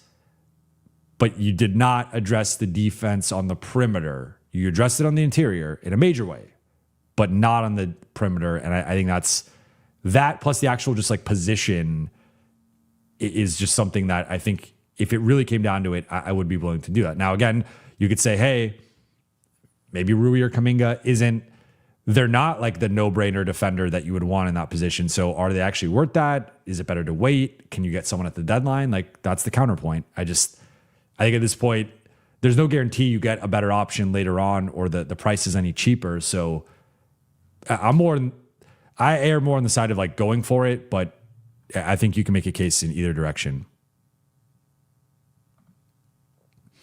Melvin, thank you for the super chat. Paying Mamu like a starter is disgustingly stupid. So I think the Mamu, I have my individual issues or drawbacks with each of the three non-Kessler signings. And even with the Kessler signing, obviously the price was like, I think the contract was fair. The trade price was, emptying the clip, very high. I would have loved to have kept one of the picks or the pick swaps off the table, but that was the price. Lakers had to do that. Okay. Like I still love the move. I love the fit with Kessler. The other three contracts, if we're nitpicking, and I think it is fair to nitpick when the Lakers have gone all in and like this is sort of the roster, they might be able to make one move here. And then if they empty all their draft assets, that they're kind of stuck with maybe a Adu or Car Pops. They could flip them at the deadline, but you also might want to keep those guys and you might just not have much to trade. But look at those three contracts with Grimes. I think that's the contract I'm like the most fine with. Like they're paying him 4 years, non-taxpayer MLE. Basically, I'm fine with that. I don't really have an issue with it. With Grimes, it's more the slotting of, I've been talking about this the last couple of days. I feel like people aren't making this point. The Lakers, as constructed, Quentin Grimes is their primary point of attack and wing stopper, and Quentin Grimes is also their number 3 option on offense. And I think both of those are asks above his pay grade and asks above his capabilities. I think even if you are a Quentin Grimes optimist, projecting him as a number 3 option on a championship team or a team with championship aspirations is a little high. Even if you think he's a starter, I think a number 4 option is even if it's like he's the 3rd in the starting group and there's a better bench scorer off the bench or something, Grimes as your 3rd best scorer, I think is a little high of a slotting, to say nothing of Grimes as your best defender. I think Grimes is a solid defender. I've made that case even with some of the metrics painting him not that way. I just don't think he's in the, when you're going to war and the other team has Jaden McDaniels or the other team has Kason Wallace, Alex Caruso, Lou Dort, or the other team has Stephon Castle and Dylan Harper and some of these guys. It's not really a competition at all in terms of the primary like best defender on the other team. So that one, I think it's more of a slotting issue than the contract. I think the contract's fine. Sexton, I have the opportunity cost issue with. I would just have preferred Smart or Oubre at that price. And I also just think looking at what Smart got and what Luke Kennard got, I don't think that Colin Sexton's a better player than Mark. I mean, he's definitely not a better player than Marcus Smart. That's just like objectively true. There's no evidence that he is currently a better player than Marcus Smart. Luke, you can maybe argue. I would still argue on the side of Luke Kennard and him making almost $3 million more than them annually. Part of that's due to age for sure, but I would rather have those guys on that deal, but also Oubre. Now, Mamu. My issue with the Mamu contract is not actually the AAV. My issue with the Mamu contract is that it's a 4-year deal. And you are paying him, like, I like Mamu. I am pro Mamu. I am especially pro Mamu as a 3rd big, as your backup 4 or 5. Love it. And I think he's going to become a fan favorite. Like, I think a lot of people don't know much about Mamu. If you're starting to learn about him, like, I think people are going to love his game. I also think he got played off the floor in the first round of the playoffs because of his defense and was progressively played into a smaller role. He did not shoot well for the series. Small sample size, 1 series, but still.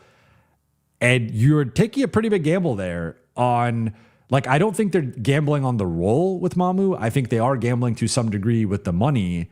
And now the center market is a little out of whack right now. We're seeing money fly left and right. Jock Landale's making $14 million a year. Like, that's part of the current center market. But I would argue that the Lakers, to me, the shrewd move would have been a 3-year deal. I don't, And if he wants the player option, give him a 2+1. But a 4-year deal for Mamu, I think that's the one that has a little bit more risk baked in, because if they are treating him like a starter, maybe he still ends up just being the starter.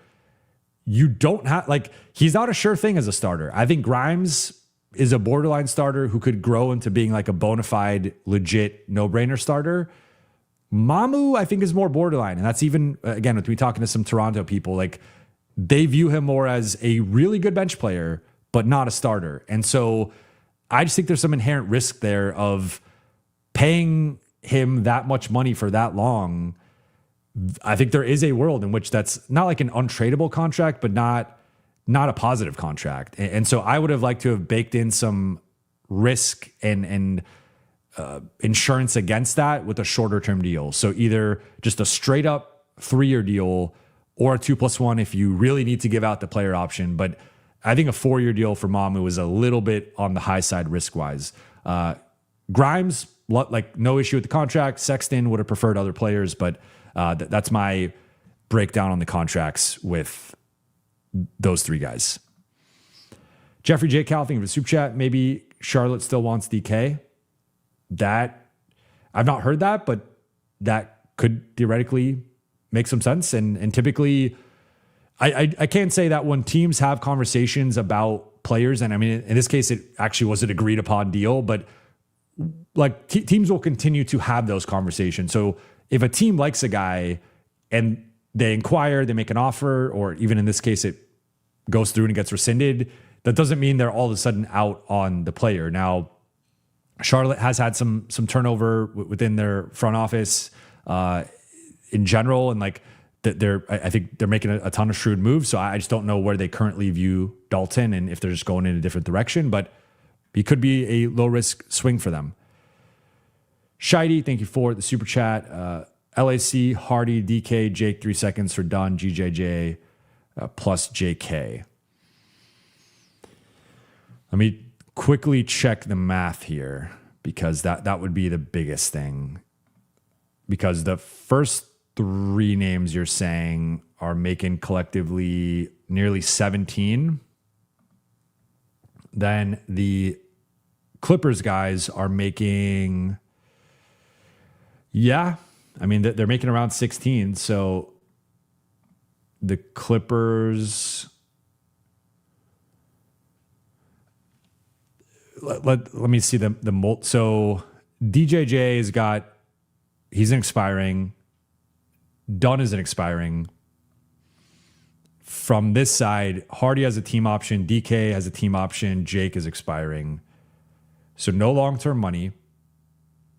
I guess it would just come down to how they, like a combination of how they feel about any of these young guys, because if you're, like, I'll say this, I think it's a fair trade. And I mean, okay, so there's a couple things here. What are the Clippers' aspirations, no pun intended, for this season, right? Because they're clearly taking a step back, losing Kawhi, going to Brandon Ingram. And if you look at the core of right now, your core is Brandon Ingram, Darius Garland, DJJ, Brook Lopez, Chris Dunn. I like Niederhauser. I like some of their young guys, whatever. But obviously they added the number 5 pick. Like, I like some of their pieces, but they're projected as at best a low end play-in team, and most likely I think a lottery team. So are they viewing this as a situation where you sell off Dunn and DJJ, or are they viewing this as like, let's kind of see how the season goes, then we'll go from there? Because if they're looking to sell off pieces, this makes some sense. If they're looking to be relatively competitive, or at least like take the season as it comes, this obviously wouldn't make sense. Now we get into price. I would argue that you are sending them a fringe rotation player and 2 collectively underwhelming young players plus 3 seconds. Now the seconds range of outcome, like, we just don't know. Early 30 seconds, 1 from the Lakers, 2 from the Wizards. Those could be valuable seconds. I think they are probably valuable seconds, but don't know for sure. So it's like, it's an underwhelming player package, and then 3 seconds for guys that I do wonder if, they put Dunn and DJJ collectively on the market if they could maybe get a first. I wonder for both or maybe even for DJJ or protected first or something. I wonder if this is a little low for that, basically, especially with like the underwhelming young talent. Like if you threw a Dew in there, now it's now if I'm the Clippers, I think if I'm the Clippers, I would probably do this if a Dew was in the spot of DK or Hardy. I would do that, but I don't see a world in which Hardy's like to me, Hardy and DK realistically with how their careers are projecting up to this point, respectively, I think their ceiling is like ninth men. On a good team, like microwave scoring, bench option, ninth man at best, and like Jake is also at a similar range. So these are probably guys who won't factor into your future. You do get the swings with the seconds, but like you have some expiring money there, and Dunn and DJJ. Like, what if you combine those guys to flip for a longer term piece? Like, you could also do that. So I don't know if the Clippers would do that, but I think it's an interesting trade. I think it's like relatively fair, and then. Obviously, with the one thing here would be you would not actually be clearing cap space because you'd be clearing $1 million, so you wouldn't have the means to add JK. So that would be the other thing here. Like you need to dump the money. You don't need to if you take back money, you can't take back JK. So you could do the first trade, and I actually would like the trade because DJJ would start, and then Dunn would be a stopper off the bench. And you could technically even go Dunn and DJJ. Have Grimes as your sixth man, Mamu as your seventh man, Sexton as your eighth man, and you would have Dunn as your point of attack defender and DJJ as your wing stopper. I actually really like that.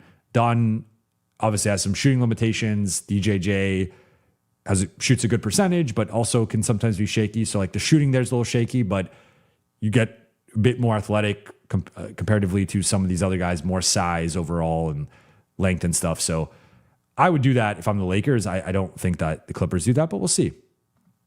Glenn, thank you for the super chat.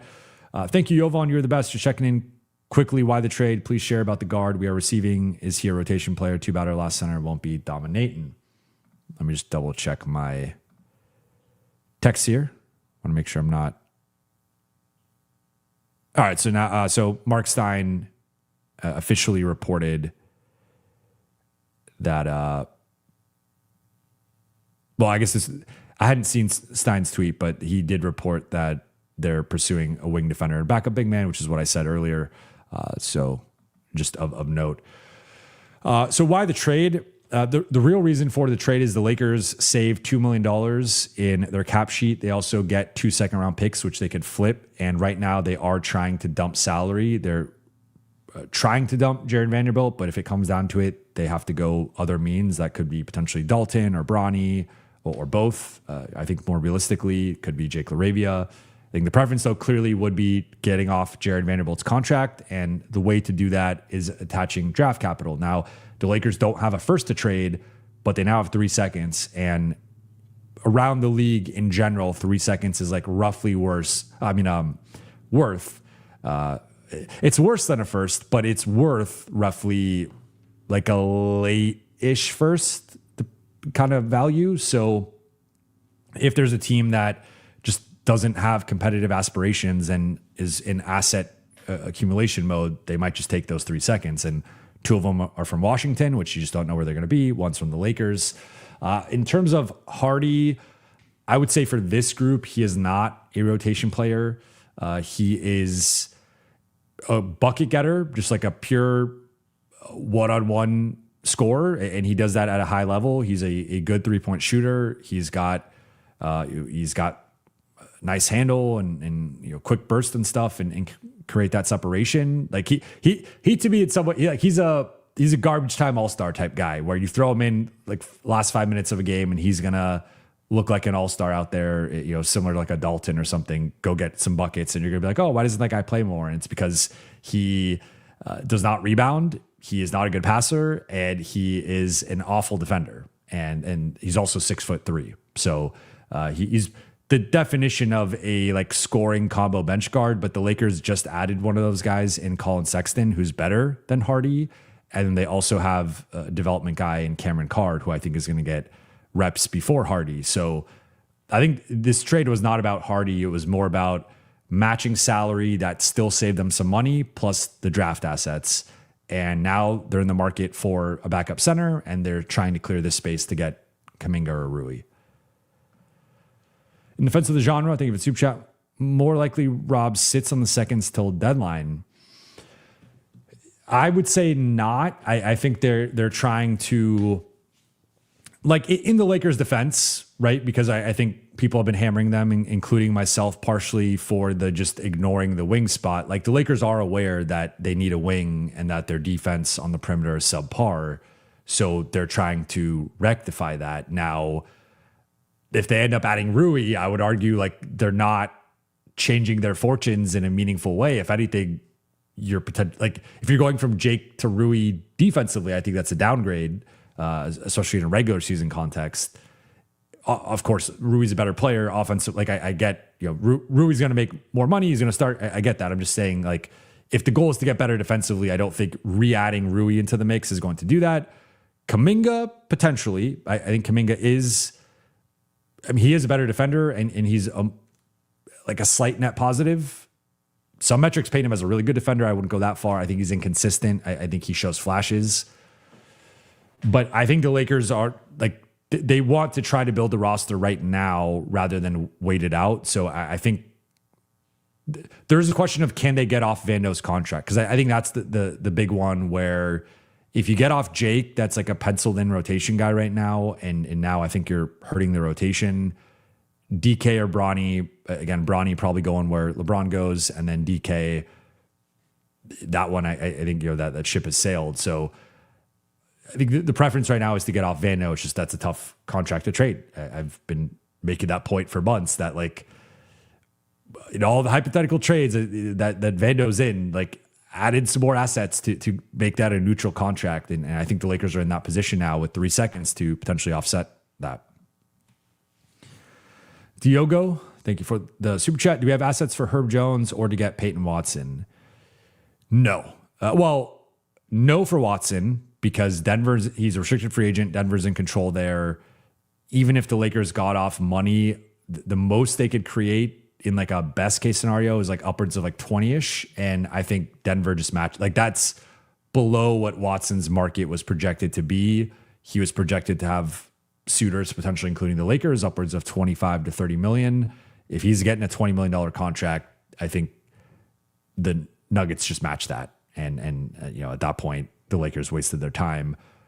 Herb, you could argue, again, the 3 seconds are worth a first. And so maybe with Herb, you have it, like, you have enough to pursue that. But I think that would be a situation where it can't be Vando, because again, Vando, I think if you go to them and say, here's Vando in 3 seconds, they'd be like, all right, so you're sending us not, like, that's neutral. Where's the value for Herb Jones? I think it would have to be something like, at a minimum, like, Jake, Dalton, or Jake, Dalton, Hardy plus the 3 seconds. And that, I mean, really, they probably ask for a Dew or Cameron Carr, and then you have to make that call if you're willing to give up that type of guy. But I mean, maybe something like Jake, Dalton, and then one of a Dew or Carr in 3 seconds that gets them interested for Herb. I don't think that's realistic or going to happen. I'm just stating, like, they've been asking for 2 firsts. I don't think they're going to get 2 firsts, but I think they're going to get at least 1 first caliber. And you could argue that's the 3 seconds, but you also have to salary match to some degree. And I don't think they're just going to want like Jake and Dalton and Jaden Hardy or something. Easy peasy. Thank you for the super chat. On paper, Kuminga should be a great defender. What's it that's holding him back? All 3 seconds for DJJ. So all 3 seconds for DJJ, I do in a heartbeat. I do that yesterday.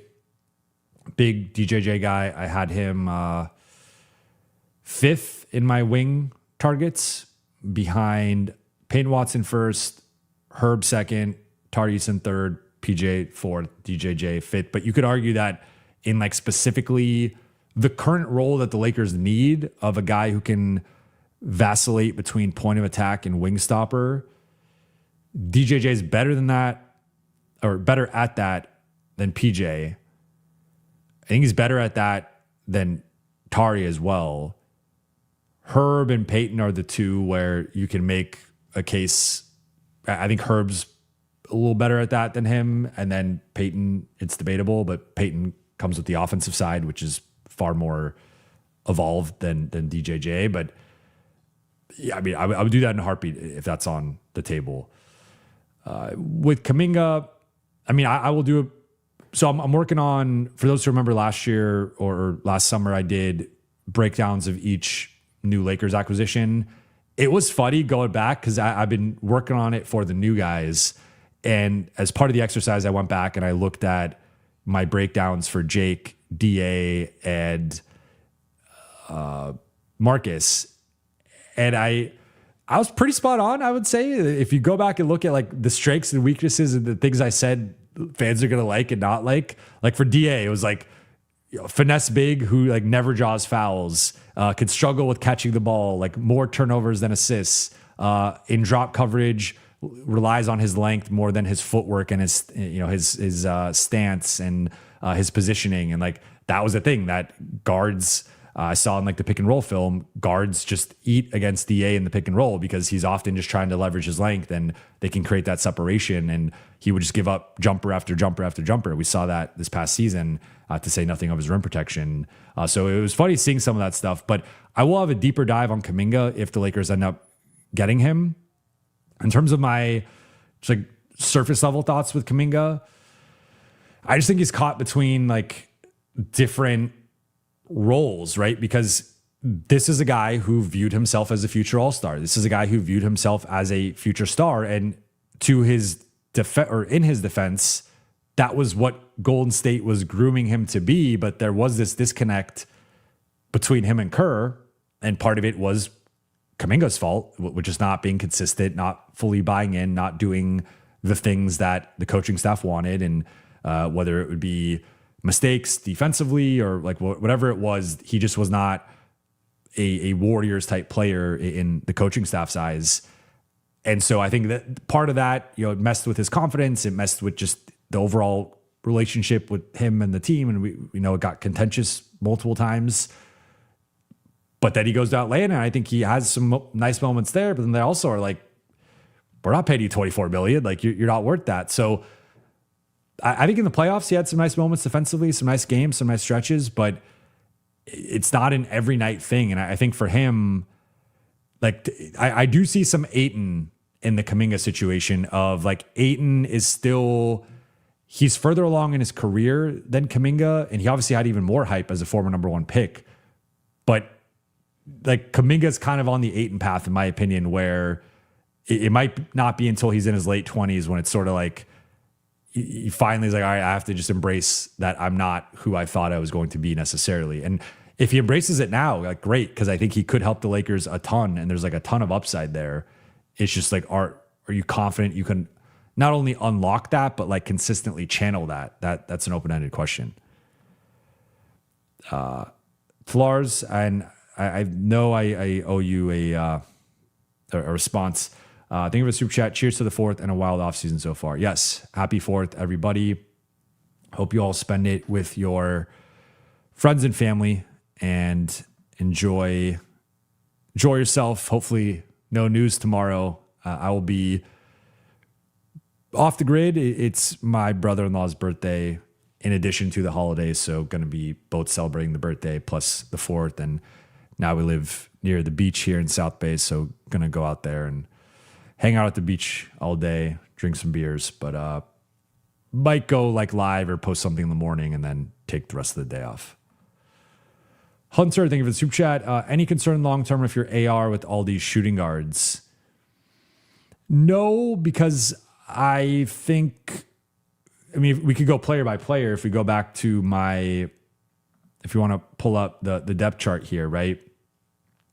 So, as of right now, I would say none of these guys slot as like a bona fide locked in starting shooting guard. So if we go like obviously Luka's Luka, Sexton is a backup point guard, Bronny fringe rotation guy, projected fringe rotation guy, Dalton projected fringe rotation guy, Hardy those guys are, I think, still fighting to carve out their space in the league. Carr is one that you could say maybe long term there's some Austin competition there, but I think he's in that like 2-3 range, and he's a different type of player. It depends on the archetype you want to go after, and of course he's got to hit with his ceiling.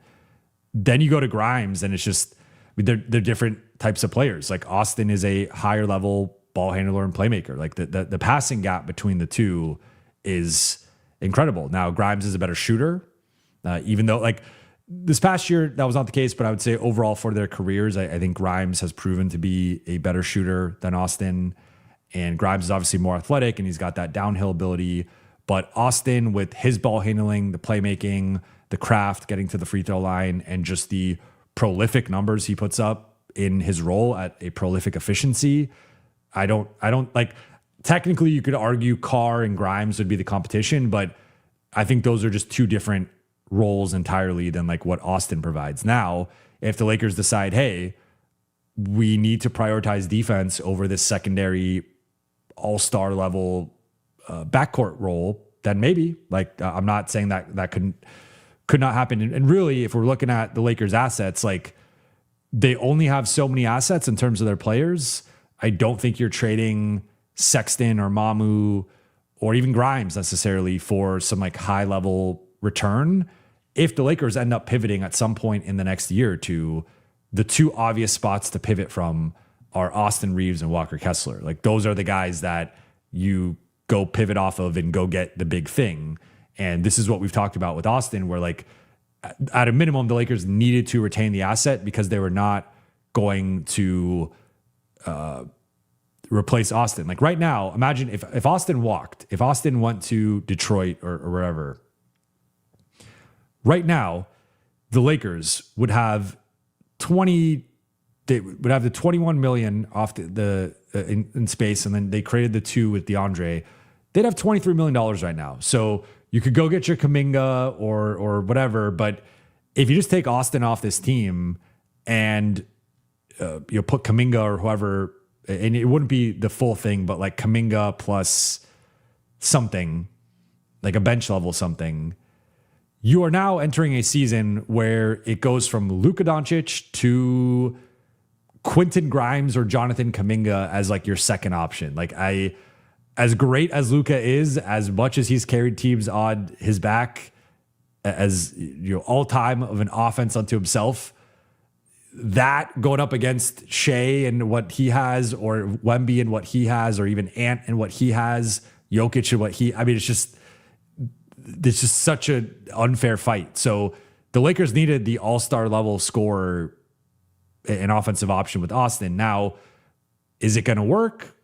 Can he be the number 2? Those are open-ended questions that only time will tell. And we'll see what this season looks like. And if it doesn't work out, if the Lakers regress, if Austin struggles in the playoffs, then next summer, I think there's going to be a reevaluation of the roster and where things are at. But realistically, if the Lakers are moving off of something, I think it would probably have to be longer term, like between Austin and Kessler. But with the value of centers, it feels like it would be Austin. But obviously that's like a cynical negative projection. I think realistically, it is going to be keeping Luka, Austin, and Kessler, and then trying to fill out the roster around them. I'm just talking through like hypothetical negative scenarios here, but I don't think because I already saw like people were like, oh, well, it was funny. Like, because Carr got drafted the night before Austin signed his contract. And immediately it was like, oh, well, Carr's the replacement for Austin. Austin's in trouble. Austin's on the clock. Well, the next morning he gets a 4-year max deal. So again, part of that I think was asset retention, but I think the Lakers think highly of Austin. So I don't think they're on his block. I think they're not even in the same ballpark as Austin, but we'll see how things go in the future. Swift, thank you for the super chat. Once LeBron moves, would you rather hold on to Bronny and believe he will continue to develop, or take an unprotected second-round pick from that team? I would say that I would probably move on from Bronny, but there's always the context of opportunity cost and what your options are. I just think that, especially now, even you want to make the argument like adding in Hardy, I don't see the current development path. Like I think part of the argument or part of the, like they didn't have a backup point guard. So in some ways he was the backup point guard. Like Marcus was a starter who could theoretically play with the backups and be a point guard. But like, especially by the end of the season with Luka and Austin out, it was like they were so depleted that Bronny stepped up and they needed him in that, fringe rotation role. I just don't see that being in the cards this season. I think if you look at, again, them adding Sexton and Carr and trying to develop Adu, even if Adu technically doesn't play the same position as Bronny, it's like they have other guys they are prioritizing ahead of him that are either roughly just as young or as young, whatever, in the case of Adu and Carr, and then Sexton's in his mid-20s and they signed him to a 2-year deal. So it's like, I just don't see the obvious spot for Bronny, because even if you are, I mean, I guess the one way would be like if he turns himself into an elite perimeter defender and he's so good defensively that he can't be kept off the floor. But I don't think he has like proven himself defensively to that level yet. So regardless of even what's like the optimal way to go about this, I think the most logical thing is going to be wherever LeBron goes, he will probably be traded there for cash or like a top 55 protected second round pick, something like that would, just pair him back with, LeBron. But maybe, I mean, the Lakers could also just dump, like they're dumping Vando, they could dump Bronny in it, right? Like they could put him in one of these trades as well. But I think the most logical thing would be to either send him to where his dad is or send him to a situation where he can develop more. And I think with the Lakers trying to contend and also putting more backcourt competition, I just don't really see where he's going to get the reps. Rolla, thank you for the super chat. Is LBJ on Sixers legit? I'm an LBJ/Laker fan.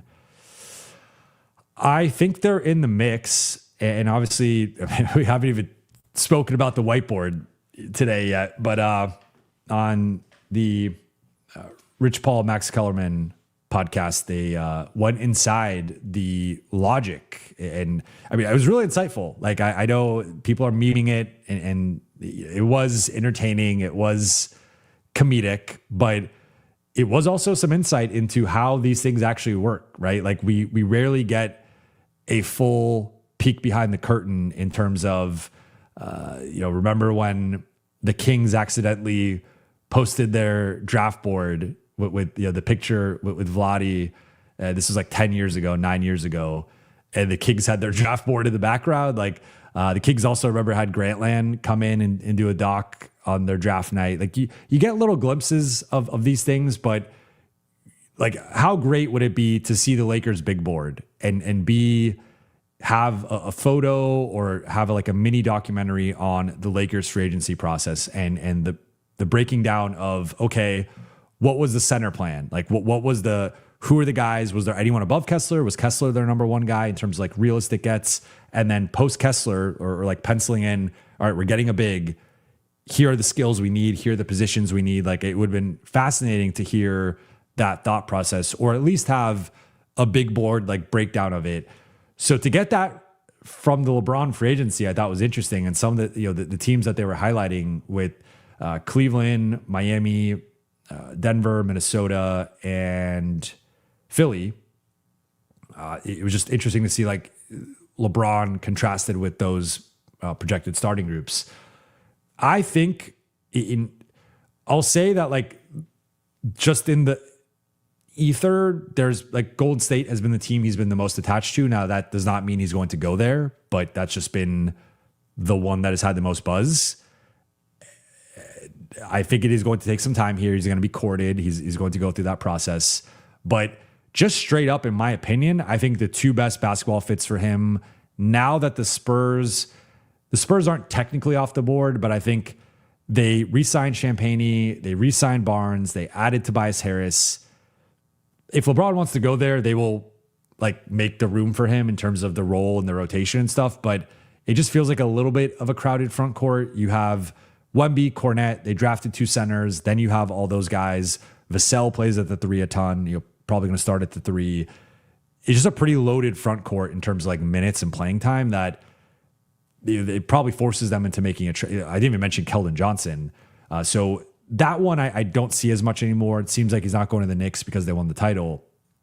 So if we eliminate those two teams, I would argue the Timberwolves and the Sixers make the most sense for LeBron, just straight up. Like I think for the Timberwolves, there's a clear need now at the starting four. I think they make a ton of sense for Rui as well. And speaking of that, let me just make sure I haven't missed anything here.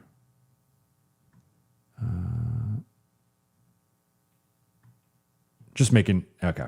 Doesn't seem like anything has happened. But I think the Sixers and the Timberwolves make the most sense because Timberwolves, like, it would slot in Gobert, LeBron, McDaniels, Ant, and LaMelo. And so he would give that starting group another high-level scorer, another high-level playmaker and passer. And also, I think, like, whatever maturity downgrade the Timberwolves are getting from LaMelo, they'd be offsetting that with the LeBron addition. And it's like you have, for the same reasons I like Rui going there, and Rui, it's more, it's the shooting and the defensive protection. With LeBron, he's obviously not the same shooter, but overall better, much better offensive player and well-rounded offensive player. But he also gets protected defensively and on the glass with Gobert and McDaniels and Ant.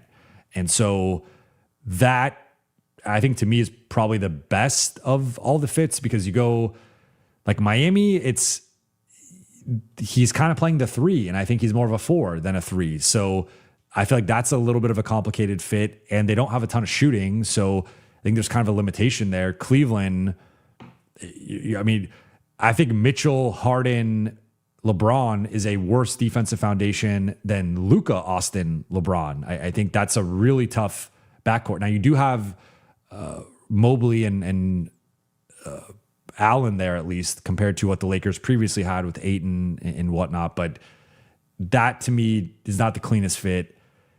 Denver, to me, is a clunky fit as well, especially if Gordon is staying, where it's like, it's another situation where LeBron has to play the three. And I think that's not the optimal way to use him defensively. I mean, Gordon, I guess, could technically do it, but Gordon, I feel like with some of the injury stuff, it feels like he keeps getting bigger and bigger. Like he's kind of bulked up more. I just don't know if he's got the same mobility and agility to guard down as well. It feels like, he's become more of like a traditional power forward. So I think in terms of like obvious power forward / like four need, Philly and Minnesota are the two ones. Now, Philly, it's a little bit more complicated because, I mean, I guess Minnesota's a little complicated too, but Philly is like, you got Maxey and Edgecombe and Jaylen Brown and Joel Embiid. So you have three all-star level dudes, like all NBA level dudes, and a burgeoning young talent in Maxey. With the Wolves, at least it's a little ramped down where you have the two all-star, all-NBA guys in Ant and LaMelo, but then McDaniels is developing, but he's not.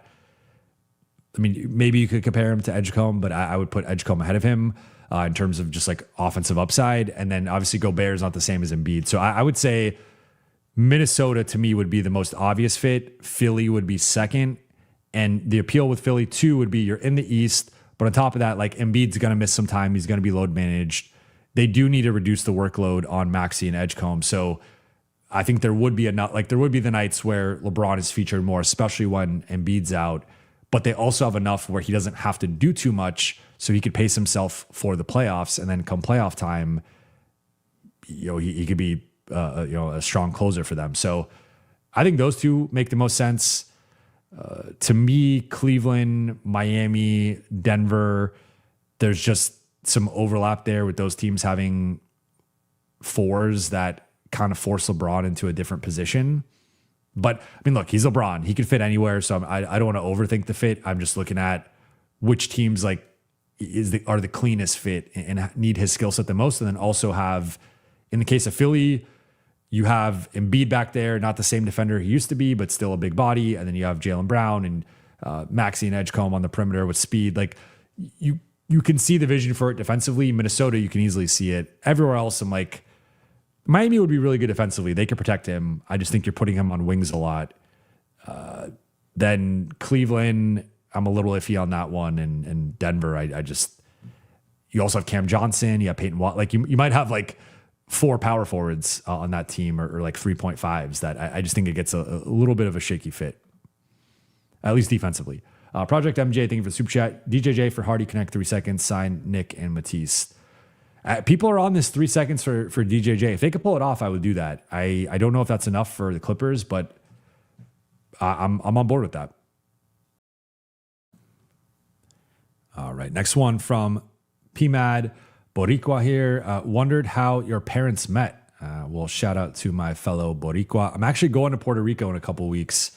First time in a minute. I've not been there in a long time, so really excited about that. Going out there for my mom's birthday coming up, so really excited for that trip. My parents met in old school way. They met at a restaurant where my dad, I'm pretty sure I'm remembering this correctly. I forget which one was leaving, which one was arriving, but I'm pretty sure my mom was arriving and my dad was leaving. And then my dad left her his number, and then she called him, and then he arranged a date, and then from then on, they moved pretty quickly. They got married within a few months, and then had me, or got pregnant with me not too much longer. So yeah, that's the short and quick of it. I hope I didn't share too much. But yeah, it's an interesting combo. Like when I tell people my mom's Puerto Rican, my dad's Serbian, it is a very unique mix. Thundercats, thank you for the super chat. Trying to think if there's a decent backup big that maybe costs less than Vando, where we can move Vando with a couple seconds for the smaller contract. The only thing here I would once again say is that is prioritizing the backup big over the starting level wing, which again, you guys know, like I think Rui's defensively flawed. I think Rui is ideally more of like a high level backup than a starter. I think if he's a starter, you should really have high level rim protection, which the Lakers have, but also a high level Jaden McDaniels, Kason Wallace, like Alex Caruso type of defender, which the Lakers don't have on the perimeter. That to me is the ideal way to protect some of Rui's overall defensive limitations, but also rebounding limitations. And so, like, point being, like, I think Rui's flawed. I think Kuminga's flawed. But I think the Lakers still need like that position filled ahead of a backup.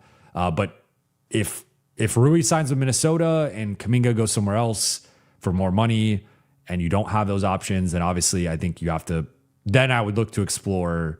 Like I guess dumping Vando to me would be contingent on you locking up Rui or Kuminga. It's like if we dump Vando, we get this. Like you could argue just dump Vando in general, which I understand, but you could also just dump Vando closer to the dead. Like I think dumping Vando needs to lead to something. If dumping Vando just leads to we sign a minimum guy or whatever, then I'm like, what are you doing that for? So I think if you're the Lakers, it has to be dumping Vando for a reason, and ideally that reason is adding a starter. Now, we could debate and weigh, is it more likely to find that guy at the deadline than now? Like maybe, but it depends. Like, do you think you can find a better player than Jonathan Kuminga or Rui Hachimura? Like those are solid players, starters, I think in certain contexts, and for the Lakers, I think would be starters. So I would probably take the sure thing and not hope that there's some magical wing available. And look, maybe you could get the DJJ at the deadline and that's a different conversation, but,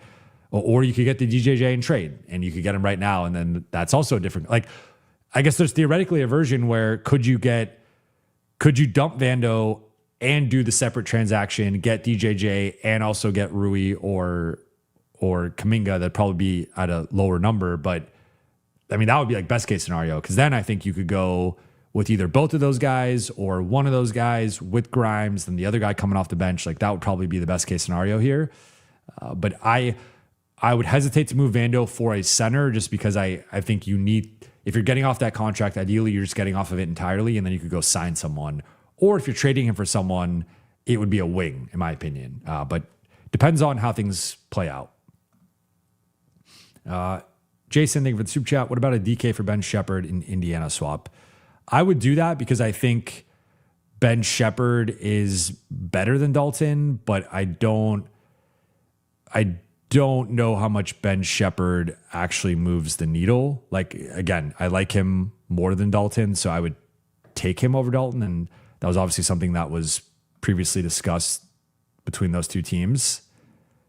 But to me, Ben Shepherd he's not a starter. So I'm still looking for that starting piece. But I get like, we're just talking like a low risk swap. Sure. Like, yeah, I would take Ben Shepherd over Dalton Connect. I think he's at least like a better asset. Sardeezy, thank you for the super chat. Can Lakers trade 2 second-round picks, Vando and Laravia, or Connect for DeAndre Hunter and still get vet minimum center? I'm pretty sure the answer is yes.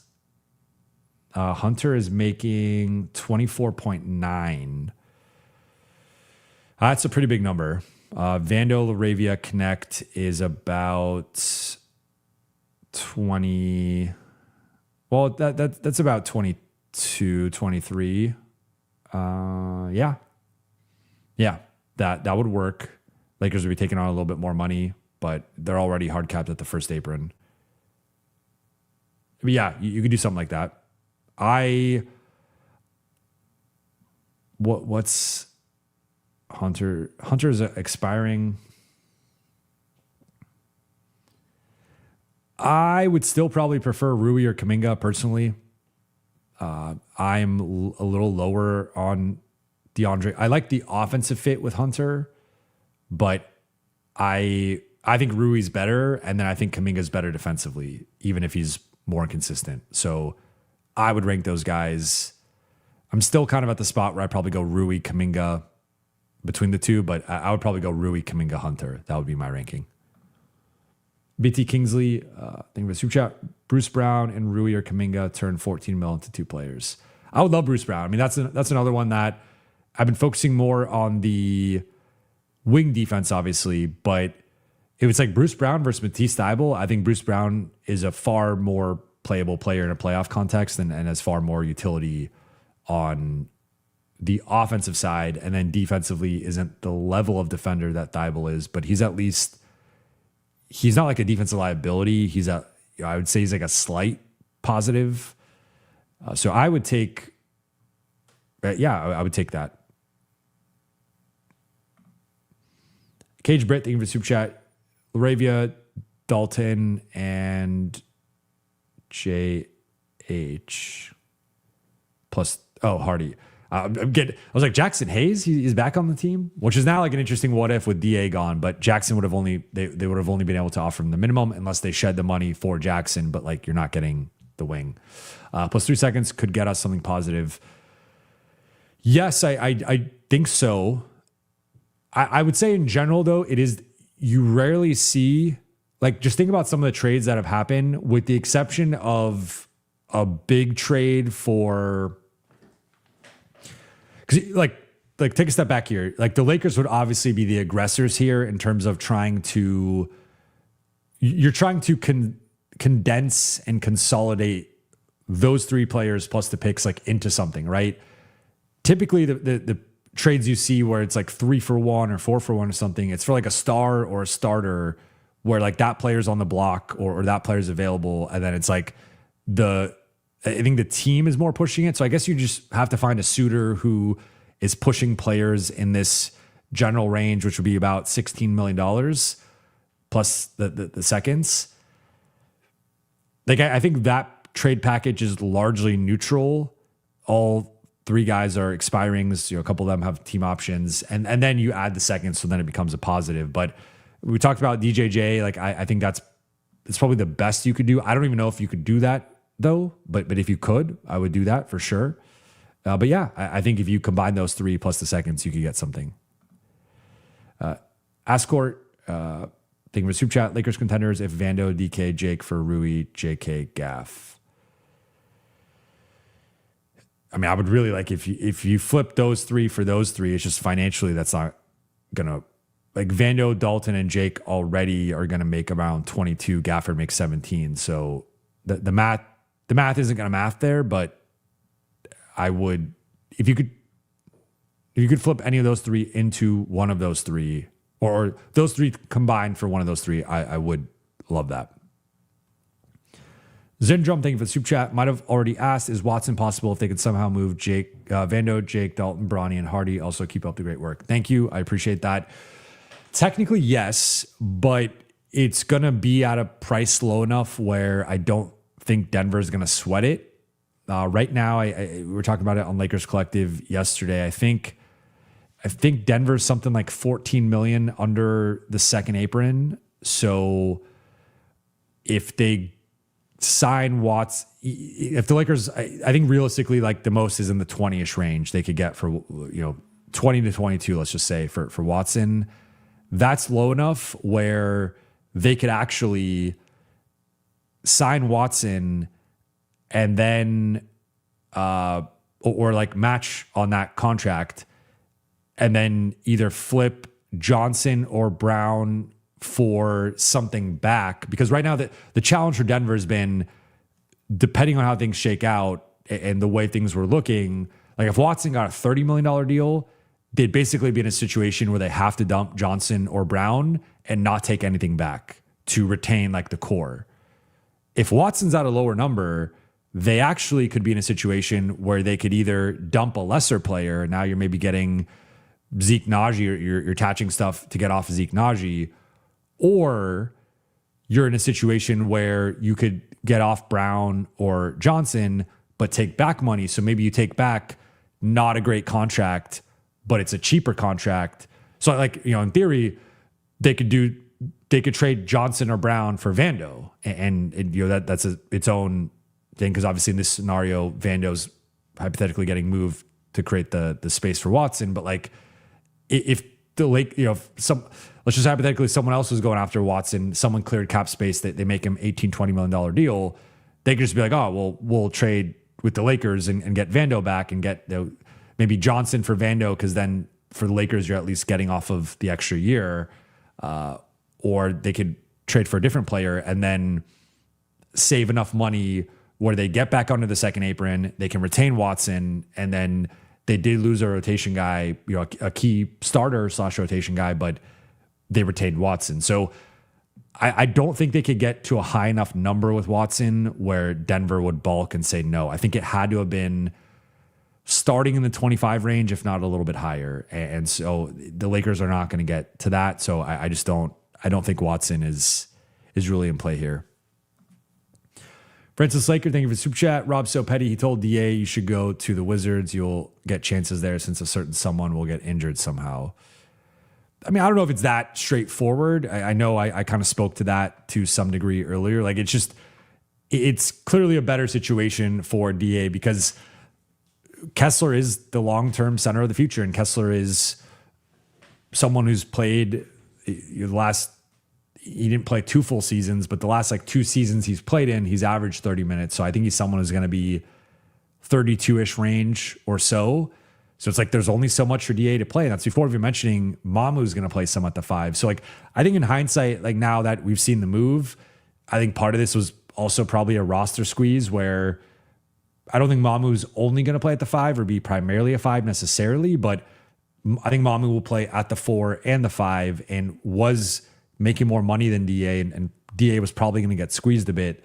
So it's at least go to Washington where AD could get hurt or could get traded, and then all of a sudden you're either starting or playing a big role.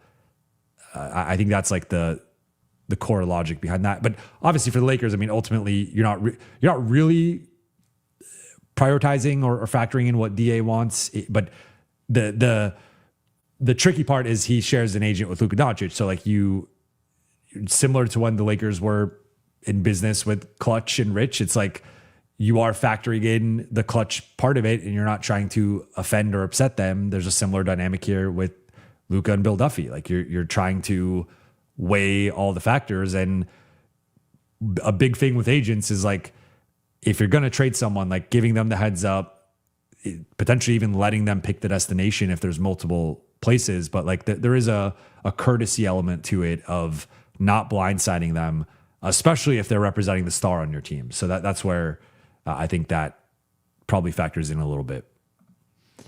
2-2, thank you for the super chat. DK, Jake Hardy to sign Rui, Luka, AR, Vando, Rui, Walker. That works. I would say that I'm not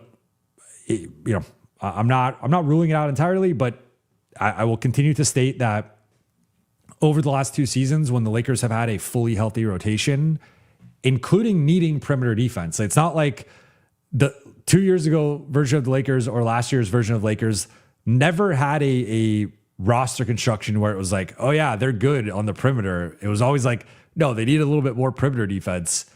At no point was Vando considered a starter or even anything more than a fringe rotation guy. Like, again, if you look back 2 years ago, it was like Vando 13 minutes a game. He was technically the 8th man, but it was Vando 13 minutes a game or 13 and a half. Jordan Goodwin, 0.5 minutes fewer than him, and then he played more in the playoffs. And then this past year, when healthy, he was between the 9th or 10th man, and there's 2 stretches of the season he was out of the rotation entirely. So I will continue to say that I just don't think JJ and Vando are on the same page. I don't think they've clicked. I don't think Vando is a JJ player. And so in this instance, if you are getting off of Jake, I think Grimes would be the starter here. And I think Adu would even potentially be ahead of Vando. Like, Vando might get the courtesy nod in the rotation to start, but I think pretty quickly Adu is going to be ahead of him if the Lakers retain him. So I would be pretty surprised if there's any scenario that Vando starts, because you could argue last year he could have started over Rui to start the season, or the previous season he could have been starting in the mix as well. Like, I don't think JJ views him that way. I think JJ views him as a fringe rotation guy. BT Kingsley, thank you for the super chat. Vacuum, Luka and AR make players better. No one in prime. I'm not sure what this is in relation to, but I do agree with the premise that, especially if you're a shooter or you're a finisher, you're going to eat off of Luka and Austin. That is for certain. Davis, thank you for the super chat. Dump DK, Jake, sign Rui, Kuminga, Richard on minimum. Yeah, I'm on board with any form of dumping. Not all forms, but any form of salary dumping and getting then Rui or Kuminga plus a big. I would prefer Drummond. I'd prefer Cisse than Drummond, but Richards is fine too. C72, thank you for the super chat. This is a callback to an earlier super chat. Jake LaRavia does not suck. Good mid-tier guy. I'm more on this side of it than the other side of it, but I also do acknowledge, like, he didn't play well in the playoffs and he didn't shoot well for most of the second half of the season. So he's got to be better. I'm not denying that. I think based on he played all 82 games and he gave the Lakers a certain amount of, like, I think he was more of an innings eater than anything, but there was a certain amount of defense, rebounding, energy, motor. Like he was a guy that's going to go dive on the ground for loose balls, take charges, do those types of things that I think the Lakers needed more in general. So now the shot is a huge part of this, and the shot fell off a Grand Canyon-sized cliff, and that made him unplayable, to say nothing of the defense and rebounding stuff. And he does need to, I think, work on just maintaining his confidence and not losing it the way that he does sometimes. But I'm more on this side of the ledger than the other side, but I understand plenty of people are upset about the way that his season ended.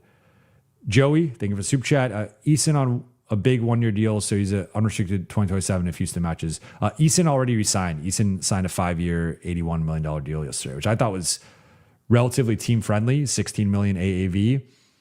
You could argue that, I guess, 5 years locked in, no team option or even player option, just straight up 5-year deal.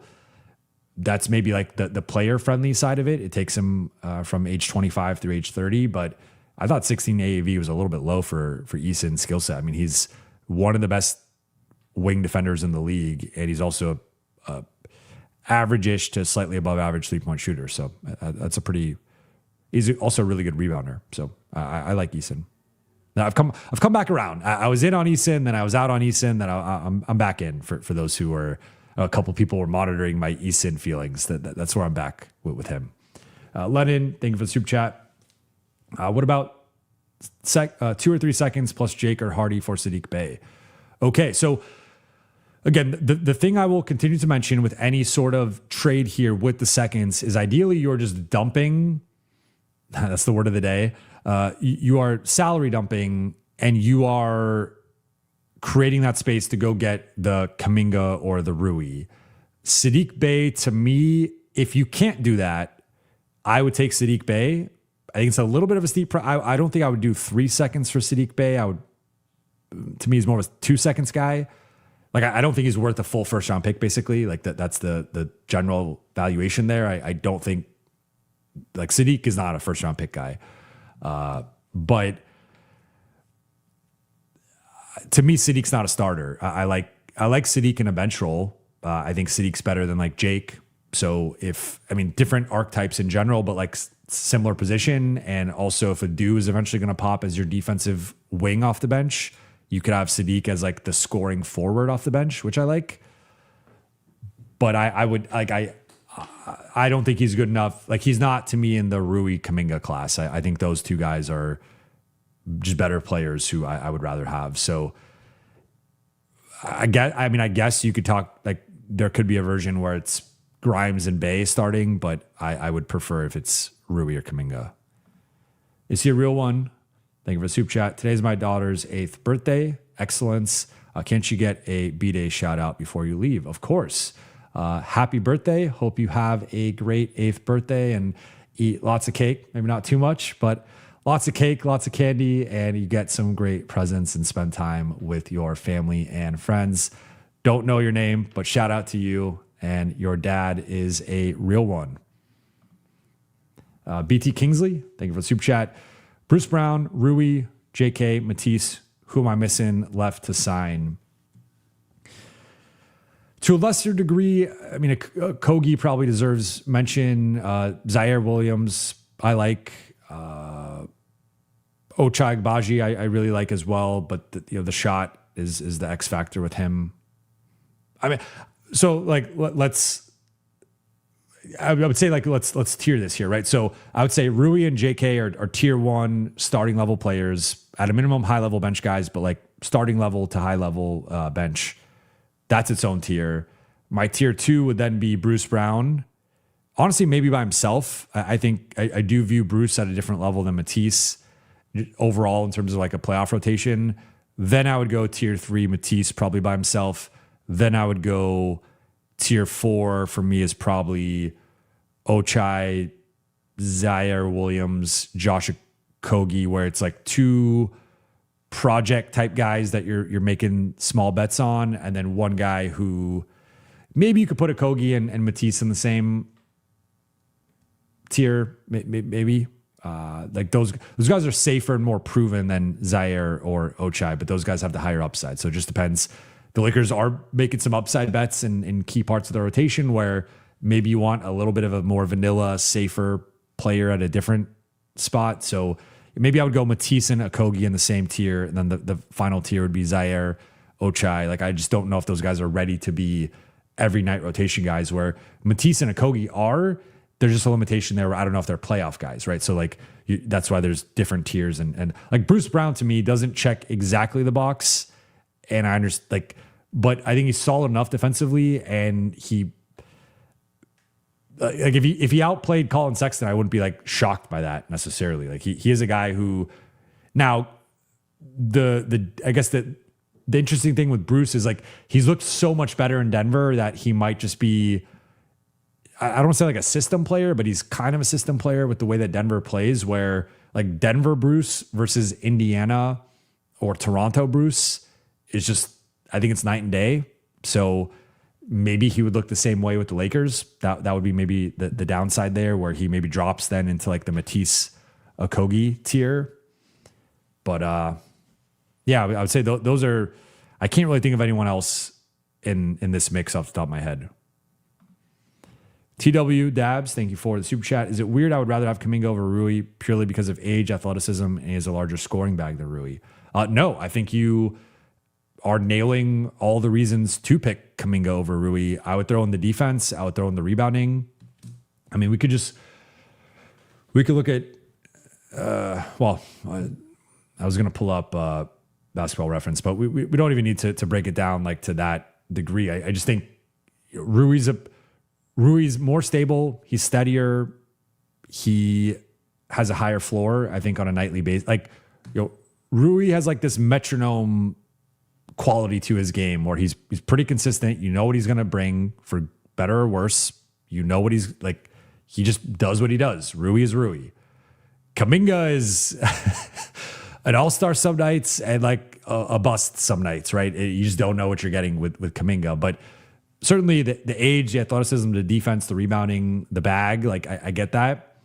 I just would hope that there's like I would hope that him and JJ have like a real conversation before anything potentially happens. And it's like, yo, like this is your role. This is what we need. And we will give you some reps with that to exert your scoring bag as long as you're defending and rebounding at a high level. If you're not doing those two things, then like, it might not even be the right fit at that point. But because if Kuminga's not going to defend or rebound, then I just take Rui because I'd rather just have the guy who's better off the ball and like is one of the best shooters in the league. If Kuminga's going to do those things, then I think overall he brings more to the table than Rui. BT Kingsley, thank you for the super chat. Vando DK in 2 seconds for Jackson, then get Rui for 2 years. So you're saying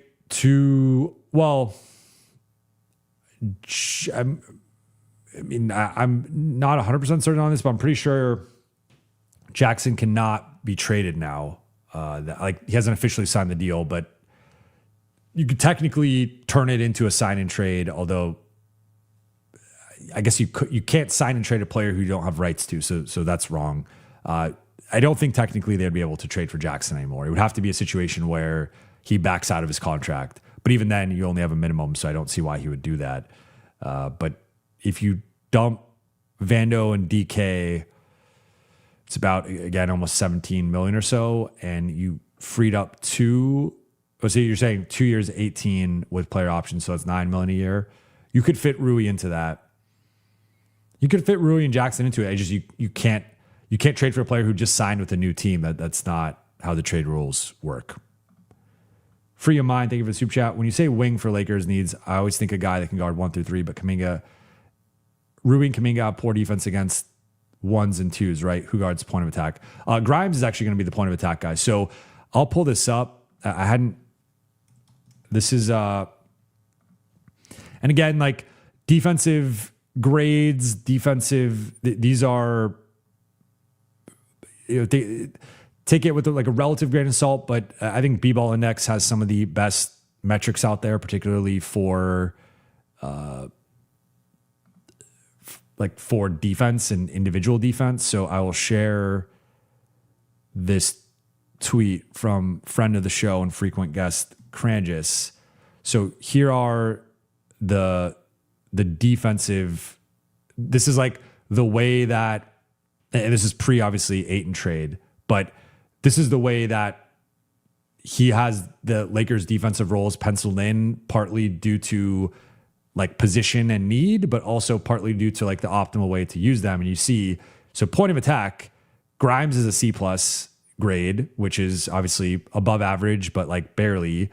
Sexton and Bronny are rated as Fs in that. Pretty surprised Bronny's that low in point of attack, but I thought that to me is his best defensive deployment.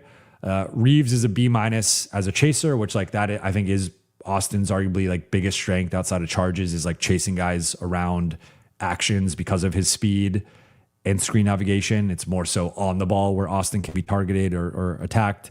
Dalton is a D. Wing stopper, Laravia C-, so he profiles as a slightly below average wing stopper. Thero F, that's not a small sample size, so I don't want to read too much into that. Luka as a helper is average, which I think is in line with when we say, Luka's not the worst defender in the league, the way that some people talk about it. Mamu as a helper is an F, which I found interesting because some of his other help grades are higher. I think he's better than an F as a helper, but maybe the rim protection part of the helping is in the rim deterrence lowers his overall grade, but I think Mamu is better than an F as a helper. Vando A-, and then anchor big Kessler, his last full season A-, and Ayton was actually an A-, which is hilarious because Ayton's rim defense was really bad. So I'm not sure what is propping up this A-. Like the Lakers defended worse with Ayton on the floor. His rim field goal percentage allowed was bad. The Lakers' rim field goal percentage was bad. So I'm not like some of these grades again. I love Cranjis, love B-ball index. So not gonna like vehemently disagree with any of this, but some of it I don't like fully agree with. But this is like a general picture of where the Lakers are at defensively right now. And as you see, Vando is the only guy. If we include Mamu as a 1 through 4 guy, which you could obviously put him as a big, as a 5 or a 1 through 4. These are all, there's one B and everyone else is a C or an F, C through F at their position / like what they're bringing. Austin is a B in a chaser role, which like is not as valuable as a point of attack or a wing stopper. And then Vando's an A as a helper, but Vando's probably not going to be playing that much. So it's like, this is what I say, like the Lakers have a really problematic 1 through 4 defensively. Like this is partly what I'm talking about. And then obviously strong at the 5 with Kessler. Now to this point, I'm glad you're kind of calling me out here. And I appreciate this because I think this is where, like, to the point of Rui and Kuminga are not exactly what I think the Lakers need or what I've been asking for. You are 100% correct. They are not. Neither one of these guys is Marcus Smart, and I would say neither one of these guys is even Kelly Oubre.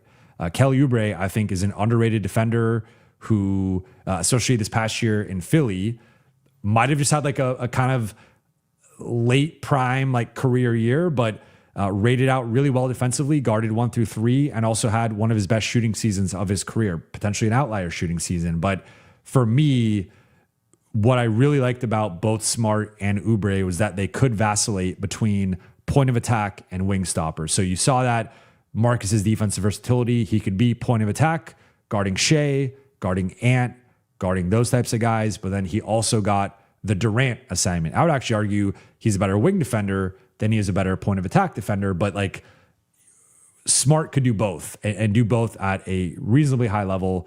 I thought he was awesome against Shea in the second round.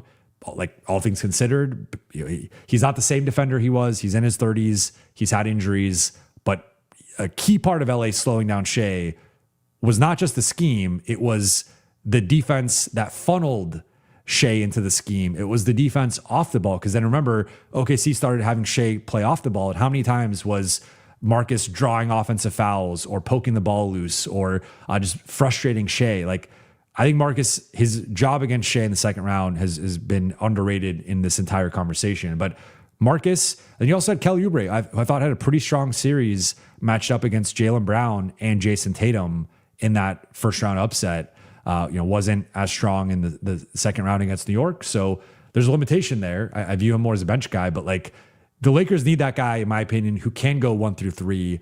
And they're kind of asking Grimes to do that. I think Grimes is more of a 1. He's like a 1.5 to 2.5 defender. And what I mean by that is I don't think he could fully guard the like best point guards. And I don't think he could fully guard the best like wings. He can guard 2s. He could guard like smaller wings, and he could guard maybe like slower, not like the top upper echelon point guard. So he's kind of a tweener in that way, but they're kind of asking him to do that. And I think that's a little bit of an over ask, especially in relation to Smart and Oubre. Now, to bring this back to Rui and Kuminga, Rui is best deployed as a 4 who can guard some 3s. I think he's actually better at guarding up. I've maintained this for years, that Rui's post defense is arguably his best defensive trait. So Rui to me is like he's more of a 4 who can maybe be a 3.5, but I would argue more of like a just straightforward 4. And then Kuminga's probably a 3.5 who can guard either forward spot. Though again, there's some limitations there, depends on the matchup. So yes, like neither one of these guys can. Kuminga's got some more defensive versatility. If you look at his defensive profile, like he does switch. He's switchable. He can switch onto guards. So I would classify Kuminga as even like a 2 through 4 defender, kind of, but not at the level of Smart or Oubre, right? And so that's where, to this point, like it's not what I wanted. I wanted them to have gotten the Smart or Oubre in place of Sexton, and I think you could have found the point guard that was 80% of Sexton for like half the price or maybe even cheaper. But that's not the way they went with the roster build. But I guess what I'm saying now is like, you got to make the best of the situation. And the best of the situation is you don't have a three really in your rotation, and you just need some more talent, some more pop in the rotation. I think Rui and Kuminga both provide that. So if anything, actually in a way, like I'm more so making an offensive case for Rui or Kuminga, but I just think like if you look at, they're better than Jake LaRavia, they're better than Vando, they're currently better than Adu, they're better than Cameron Carr. Like it's more of a talent play of like, I think the Lakers just need more talent as well. They lost a huge piece in LeBron that even if you're low on LeBron, even if you didn't want LeBron back, there was just a talent element of how good LeBron was and how much he brought to the table that you have to try to replace that by committee. And a step in the right direction to me would be adding Rui or Kuminga. But with Rui, you have some defense limitations. With Kuminga, he's inconsistent. So like, I think the point of attack guy will be Grimes. And then I think it'll be a combination of Austin or Sexton, which is like not ideal, but that's where the Lakers are currently at. Maybe Carr develops into that, but I don't think he's that right now. Shabugan, thank you for the super chat. First words I hear are, I'm in favor of any form of dumping. What did I miss? Also, LaRavia was bad for most of the season, not just the playoffs. Well, I've been talking about dumping a lot because we talked about salary dumping, but I've noticed that sometimes the way I'm just like, I was actually saying I'm not in favor of all forms of dumping. That was the direct quote. But yeah, just having some fun with the chat. Yeah, I mean, I'm saying like me saying second half of the season, I think is a pretty big chunk of the season. I don't know if I would go, this might be a semantics thing, like, most versus half, is most 51%, is most 70%. Like, I guess what's your percentage of how bad Jake was?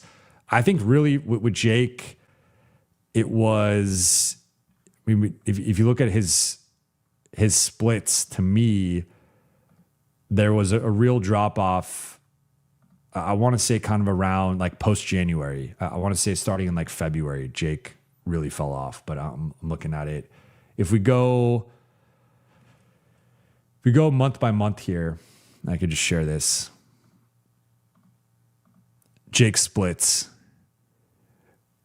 Close your eyes when we get to March and April. Do not look. Look, to be fair, so you have October, which is 6 games, shoots 48% on threes. That's obviously great, but like really small sample size. November, December only shot a combined 26.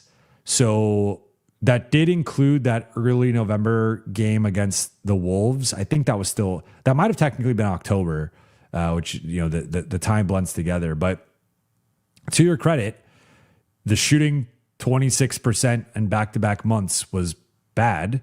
Then January and February, you take 37 and 33. 33 is like a little low for what you want, but like it's acceptable. It's passable. Then you get to 24 and 29. So yeah, I mean, if we're splitting it by month, you have, I would say he shot below the threshold of playable in 4 of the 7 months. Now, 2 of these months are small sample sizes in terms of April being 6, October being 6. So we take those out.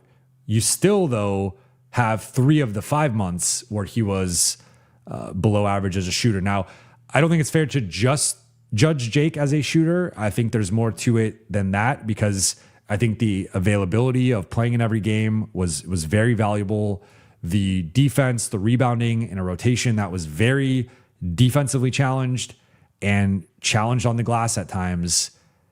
I think, and what's interesting here is if you look at his plus minus, which individual plus minus there's a lot of noise within this. So again, take it with a grain of salt. It's interesting that like 2 of his worst months shooting, he had his highest plus in November and March were his 2 highest plus minus months for what that's worth. But yeah, I would look more like I guess the scoring and the rebounding. So like January, strong month, averaged 10 and 4, shot 37% on threes, but then it falls off to 9 and 3, 5 and 3, 7 and 6. Prior to that, he starts strong. October 11 and 5, then that drops to 9 and 4, 8 and 4, and then goes back up to 10 and 4. So yeah, I mean, I guess if you wanted to categorize him as below average for over half the season, that's fair.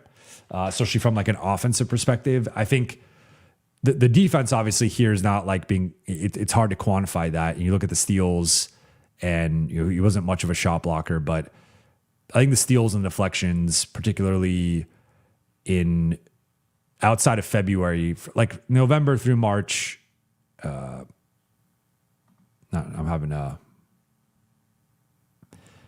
error there with the page. Yeah, I mean, you could say 60%, 65% of the season. That's over half the season. Like I would say there was defense and rebounding value, but I understand he definitely did not shoot well.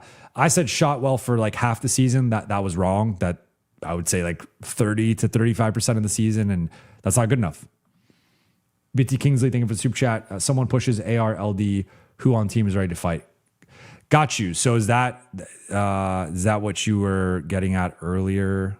Who was? No, that was a different question. You're asking me about something in a vacuum. This is a good question that I think the Lakers 2 years ago had that guy in DFS. This past year had that guy in Marcus. I guess Colin Sexton is the guy who's now the enforcer type. I mean, Mamu looks like a dude, like Mamu looks like a John Wick villain. Like, we had Boban in John Wick 3. I think Mamu could get the casting in John Wick 5. So maybe Mamu's that guy. I think Adu's got some fight in him, and you saw that a little bit, like when he would come in for garbage time, remember there was the whole thing in the Houston series, and Maxey was that guy as well. And he's no longer there. Vando, I would also throw in Vando as long as he's on the team. I think they have a few of those guys, but maybe not to the degree, like no one in the role necessarily that DFS or Marcus was playing, because both those guys were in roles either as starters or as the sixth men, like very important, prominent roles on the team. I would argue that the guys right now that are projected, I guess Sexton's technically the sixth man for now, depending on if Mamu's starting or not. But yeah, they could use a couple more of those, or at least one more of those types of players. Shibugan, thank you for the super chat. I know I missed the whole show, but the one part of the roster that made sense was DA backup and Mamu as a 4, not 5. Rob blows that up for another guard. So I will, I got to continue to track that no Lakers follow-up trade has happened yet. I would contend that this trade was made far less for Jaden Hardy and far more for clearing some salary and getting some draft capital. I don't think Hardy projects into the rotation ahead of Sexton or Carr or some of these other guys. So I don't think it's about that. Now, the DA backup thing, I've made the case that I think as potentially a favor to Bill Duffy, who reps DA and also reps Luka Doncic, it's getting DA in a situation where he has more opportunity because AD could be traded. AD, you never know with his health. Like, DA in Washington, I think, has higher upside than DA in LA, and the Lakers are now going to pursue a minimum backup 5 and try to replace him that way.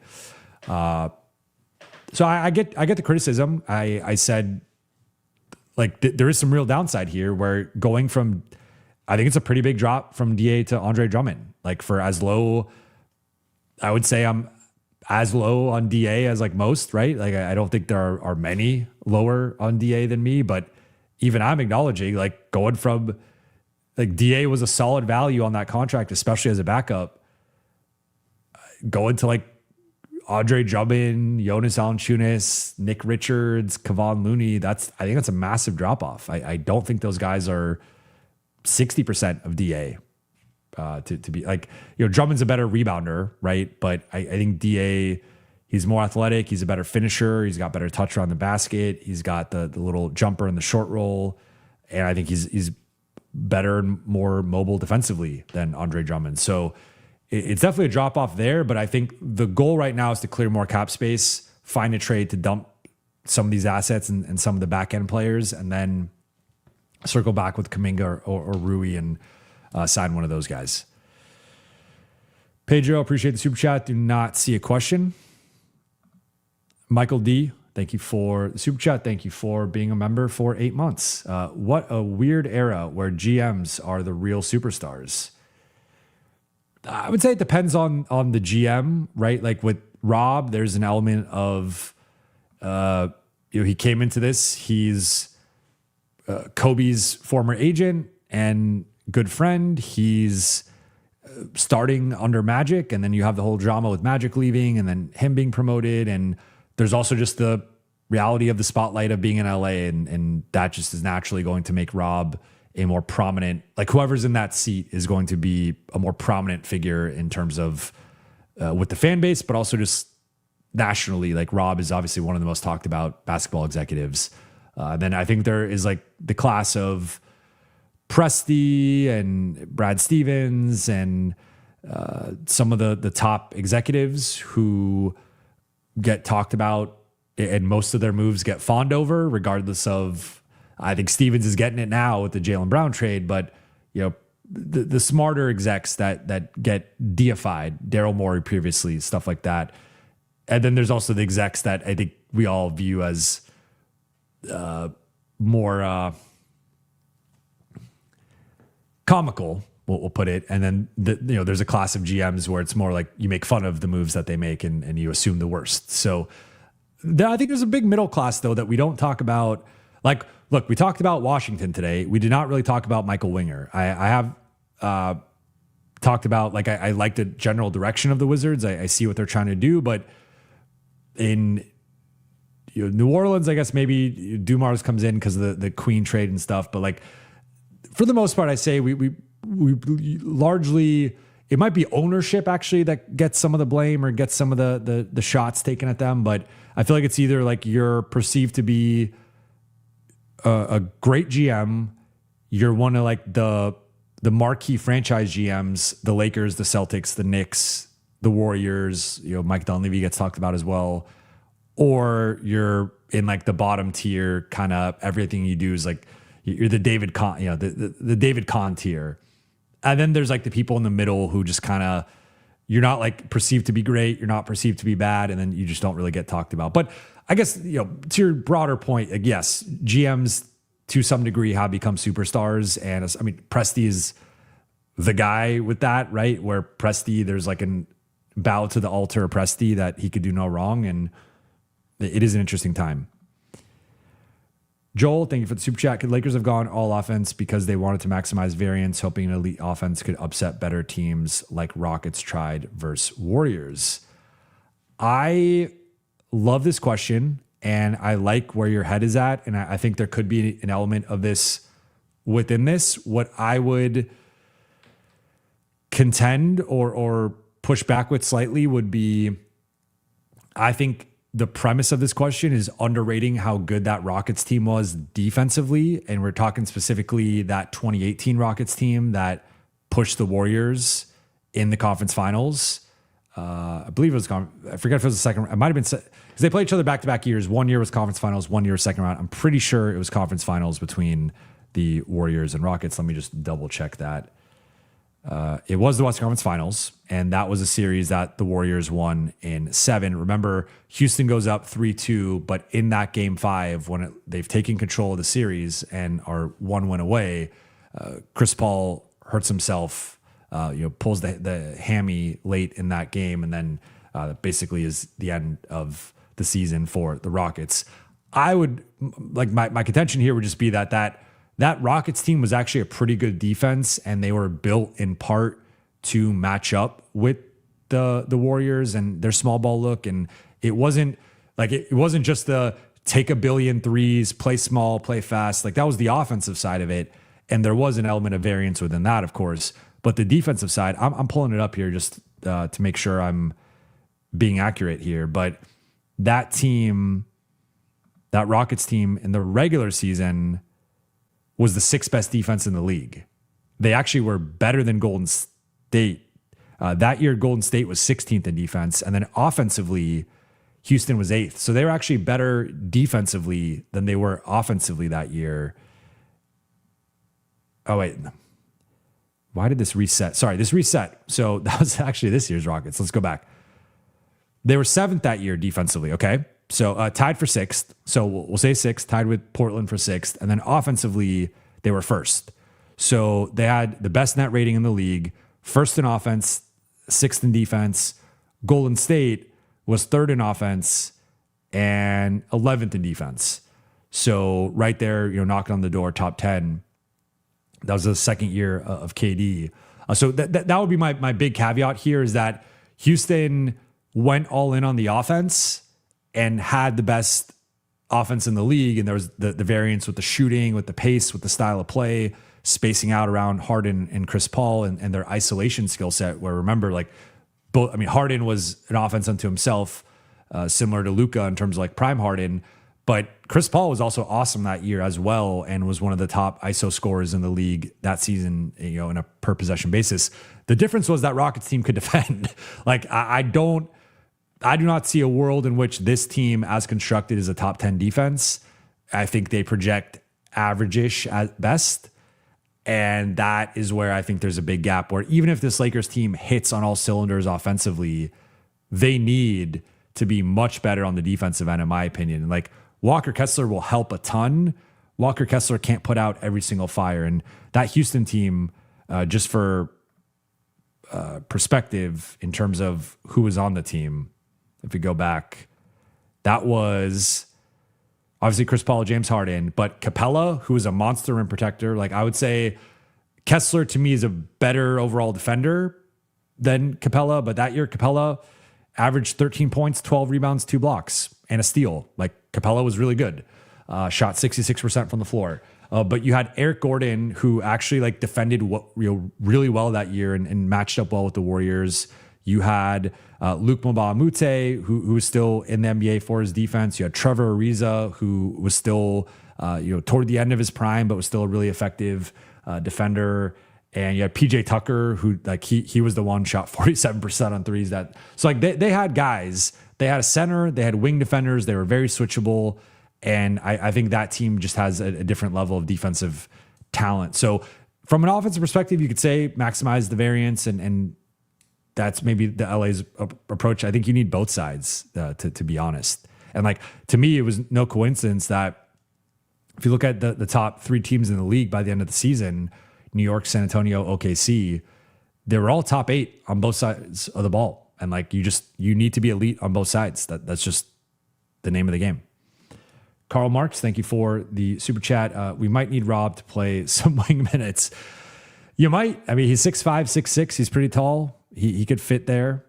I will dust off myself. I haven't played much post Achilles, but for a 10-day contract, I am available. BT Kingsley, thank you for the super chat. LA can't be soft or we won't reach full potential. I understand this, and I know Jason Timpf, friend of the show, has been talking about this, and he thinks the Lakers have gotten softer since losing LeBron and Marcus, and time will tell. I mean, objectively, I don't think anyone is built from the same or cut from the same cloth as Marcus, and then LeBron, just his mental toughness and just how he's built as well. It's different, right? The guys they're bringing in are just different. They're not at the same level, but we'll see with Sexton. I think Sexton could be the guy who, and the Lakers aren't done making moves. So we'll see who else they bring in. In defense of the genre, think of a super chat. How likely are the Wiz to trade AD? It's tough to put a percentage on it, but I would say, especially because it's not just the Wiz wanting to trade AD potentially. It's someone has to want AD and take on that contract and want to pay him. So I might go 40%, but I'm sure on some level they probably want to trade him, especially if they could get a certain haul. It's just, I think if someone is trading for AD, you're also agreeing to an extension, and that's probably going to be a number you're uncomfortable with, and a number that, it's just a big number. So I think if they had their druthers about it, it would be 70%, 80%. But with the market and the extension, it's going to be lower. P-Rod, thank you for the super chat. Yossi tweeted the Lakers could aggregate Jay Hardy's $6 million immediately into another trade. How much salary could we actually shed in a trade utilizing our picks, Vando, Jake, DK? Yeah, I guess I haven't explicitly stated this, but we've been going back and forth talking through different salary dumping moves with Jaden Hardy in them. So, yeah, they can immediately trade Jaden Hardy. I probably should have mentioned that earlier, but when you guys asked about including Hardy, I didn't push back on it because they can trade him immediately now. So if they shed all of those guys, I mean, you can throw Bronny in there, I guess, if you really want to maximize it. I think it's around 22 million, depending on the final numbers of how much they got to offset some of the cap that they overspent to offset that. So I think it's around 20-ish, 2022. Joel, thank you for the super chat. Why don't more teams take advantage of declining contracts? Seems like a very underutilized tool that helps have more value contracts over time. I think teams I think this has been sort of a thing to some degree in restricted free agency with some of the poison pill stuff, but that's obviously like a lower scale volume. But I would say that it's a good question. Typically, now there are some factors here with bird rights where depending on sometimes for players, right, your bird rights are based on or not even sometimes, like your bird rights are based on your contract. And when you are going into free agency, it is based on the previous year's contract. So that can be a factor where, like, if you're making 30 million and then 20 million and then 10 million, so that's 3 years, 60, but it's structured 30, 20, 10. If like that can help your team in the short run if they need to save money in the future, but now your bird rights are based off of your $10 million, and depending on your team's cap flexibility. I mean, it depends on how, if they have full bird rights versus partial, like it gets complicated, but there's full bird rights, there's non-bird rights, there's early bird rights. So it depends on what type of bird rights, but like, I'm just trying to use an example as to why sometimes a declining contract could be a bit of an issue for a player or for an agent negotiating it. But yeah, I mean, I think it depends on your like, remember, some teams are up against the second apron, or some teams are right up against the first apron, and you do need the lower contract initially. And then you're like, I'll worry about this in the future, move off the money. So it really depends on the team, the context of the cap sheet, the context of the player and their bird rights with the team. So there's a lot of different factors that go into it, but certainly I think it is something that has become more in vogue, and I think it makes a ton of sense. Pedro follows up. I appreciate the super chat from earlier. Great coverage. Could this work? Lakers get PJ and Gafford, and Mavs get Rui or LeBron sign and trade plus Vando, DK, or Bronny plus JL plus all swaps and picks.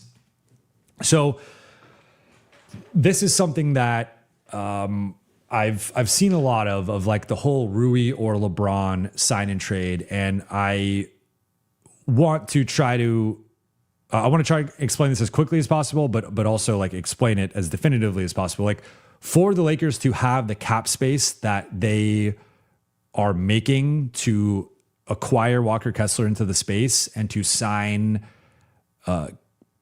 Grimes and Mamu with space, and also create space to have the room exception. Like, you just need to use cap space to access the room exception. But like, for all those moving parts, like put the room exception to the side. Them using the 52 million or so in cap space on the three guys that they are is predicated on rescinding the rights to Rui and LeBron. So they have not done that yet, because all those moves will become official on July 6th. But I continue to see it. Well, let's sign and trade Rui or LeBron. But it's like, to do the moves that the Lakers are trying to do, they will have to rescind the rights to Rui and LeBron to create the cap space. And then they no longer have the rights to Rui or LeBron. So they are just a normal unrestricted free agent. So they would have as much right to sign and trade Rui or LeBron as they would to sign and trade Peyton Watson. I mean, Peyton Watson's a restricted free agent, so it's maybe not the best. Like Matisse Thybulle. Like, like they can't just grab Matisse Thybulle and sign and trade him because they don't have his rights. It's the same thing for like Rui or LeBron just becomes a random free agent at that point. They're a stranger. They're not part of the Lakers anymore. So that's the thing that we talked about when to create the cap space, they were going to have to rescind the rights to Rui or LeBron. And if you don't have the rights to Rui or LeBron, you cannot sign and trade them. That's not how that works, because otherwise then you would make you would sign and trade them, make all these moves, then be like, oh, well, we don't have the, like, if you do this, that would come at the expense of the cap space. And then that would then make those other moves you're trying to do illegal. So they cannot do something like this where they, and I understand, like, it's complicated. I understand that there's been a lot of confusion with this. And I've seen a lot of people throwing out, well, just go do this or this with it. It's like, to get to 52 million in cap space, LeBron's cap hold 60 million. Rui's cap holds nearly 30 million. That's 90 million that you need to rescind to get the 52 million. Like, that's partially offset by that. So no, they cannot sign and trade either one of those guys in a deal. Now, could they do a deal with the Mavericks as a separate thing? Yes, they could. Obviously, the money would be different with no Rui or LeBron. But I mean, the only way this would be possible would be them rescinding their contract. Like, no more Quentin Grimes, no more Mamu. Let's do something else. And obviously, I mean, that would just not fly around the league. Like, you can't agree to a contract and then rescind it. That would be a death sentence from a perception standpoint with agents and with players. And like, it would do a ton of damage in terms of trusting the front office. So no, this is not legal. They cannot. The whole premise of them having cap space was them rescinding those rights. And without those rights, they can't sign and trade them.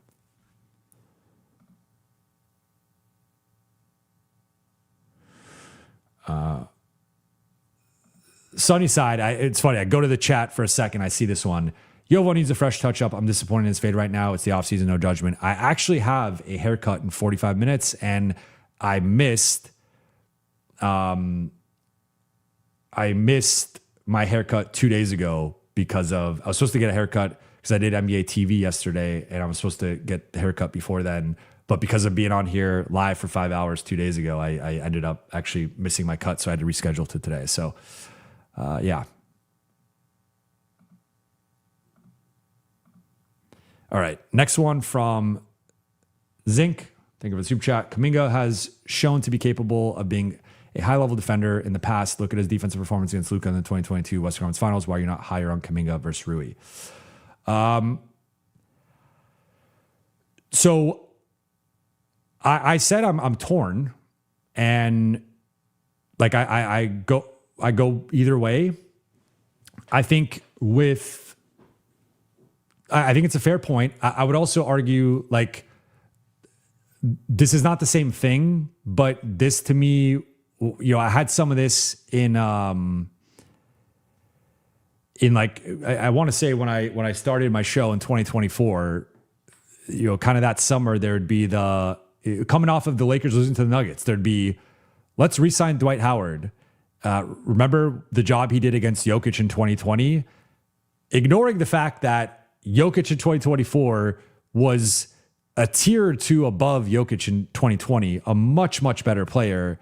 And Dwight Howard was no longer the same player he was in 2020 and had declined. And the only reason I bring up like an example like that was just because, like, I get the premise of your point, but I would also say you're referencing something 4 years ago that was also earlier in Kuminga's career, where I think he was still kind of on the rise trying to prove himself. And you could argue he's still in the same position. And I did like some of his defense in that first round series against the Knicks.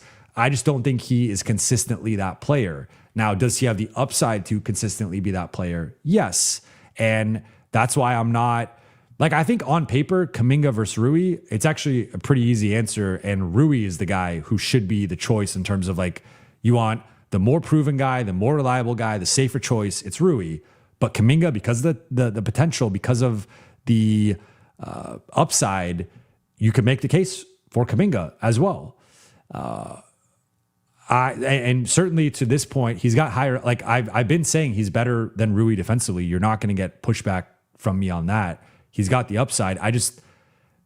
I think there's also some downside here of this is a guy who is still trying to prove himself and probably thinks higher of himself and wants more than the role that the Lakers are offering him. And I think a big thing in terms of winning a championship, being successful, is having guys who buy into their roles. And like going back to DA, like some of the low points of DA's season last year were when DA didn't want to buy into his role and he didn't want to defend, he didn't want to rebound, he didn't want to rim run, he didn't want to finish, like, or just be a lob threat, whatever. There's a little bit of that with Kuminga. So I think Kuminga is the upside swing where I'm not anti-Kuminga. I'm not saying don't get Kuminga. I think it's a coin flip and I would be cool in either direction. You can make an argument in either direction. I guess I do think in general, Kuminga and his defense exist more in theory than in reality. It doesn't mean it won't ever exist in reality. It just means that like there is some risk there and it's a gamble. But if it's a 1+1 and he gets a player option and it's a low number, then there's not that much risk. I like basically what I'm saying is if you sign Rui, you know what you're getting. Rui's going to deliver. Rui's going to be Rui.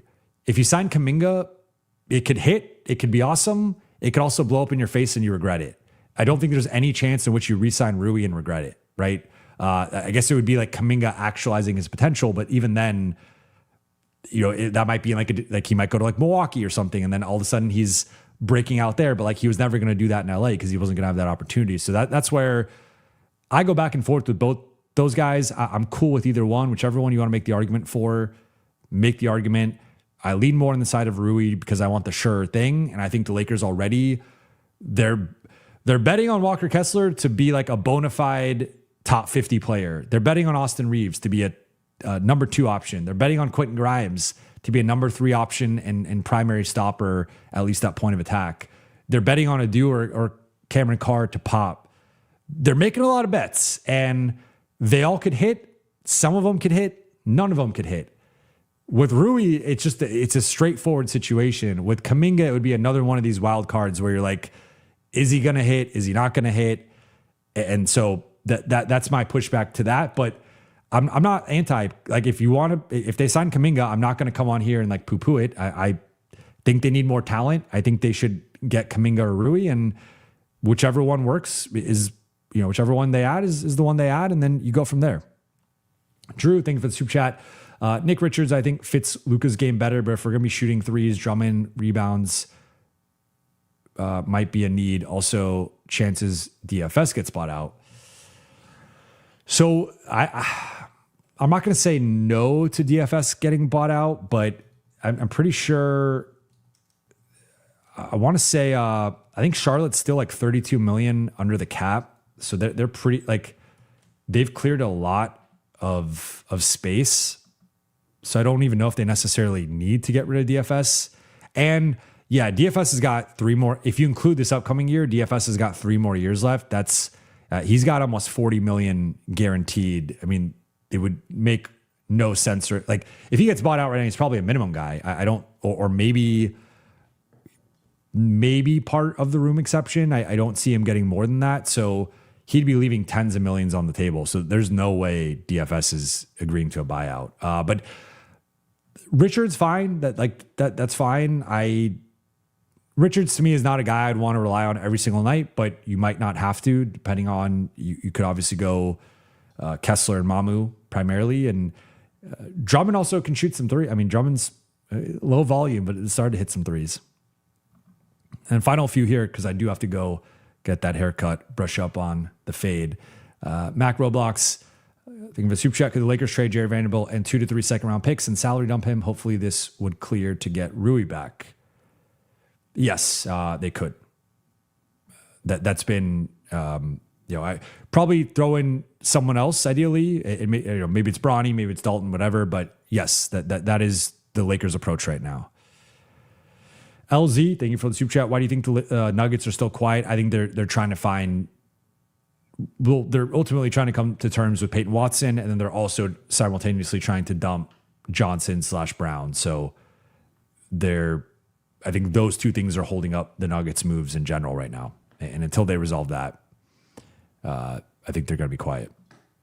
Lake Slow, thank you for the super chat. Team just feels more unbalanced and worse overall. I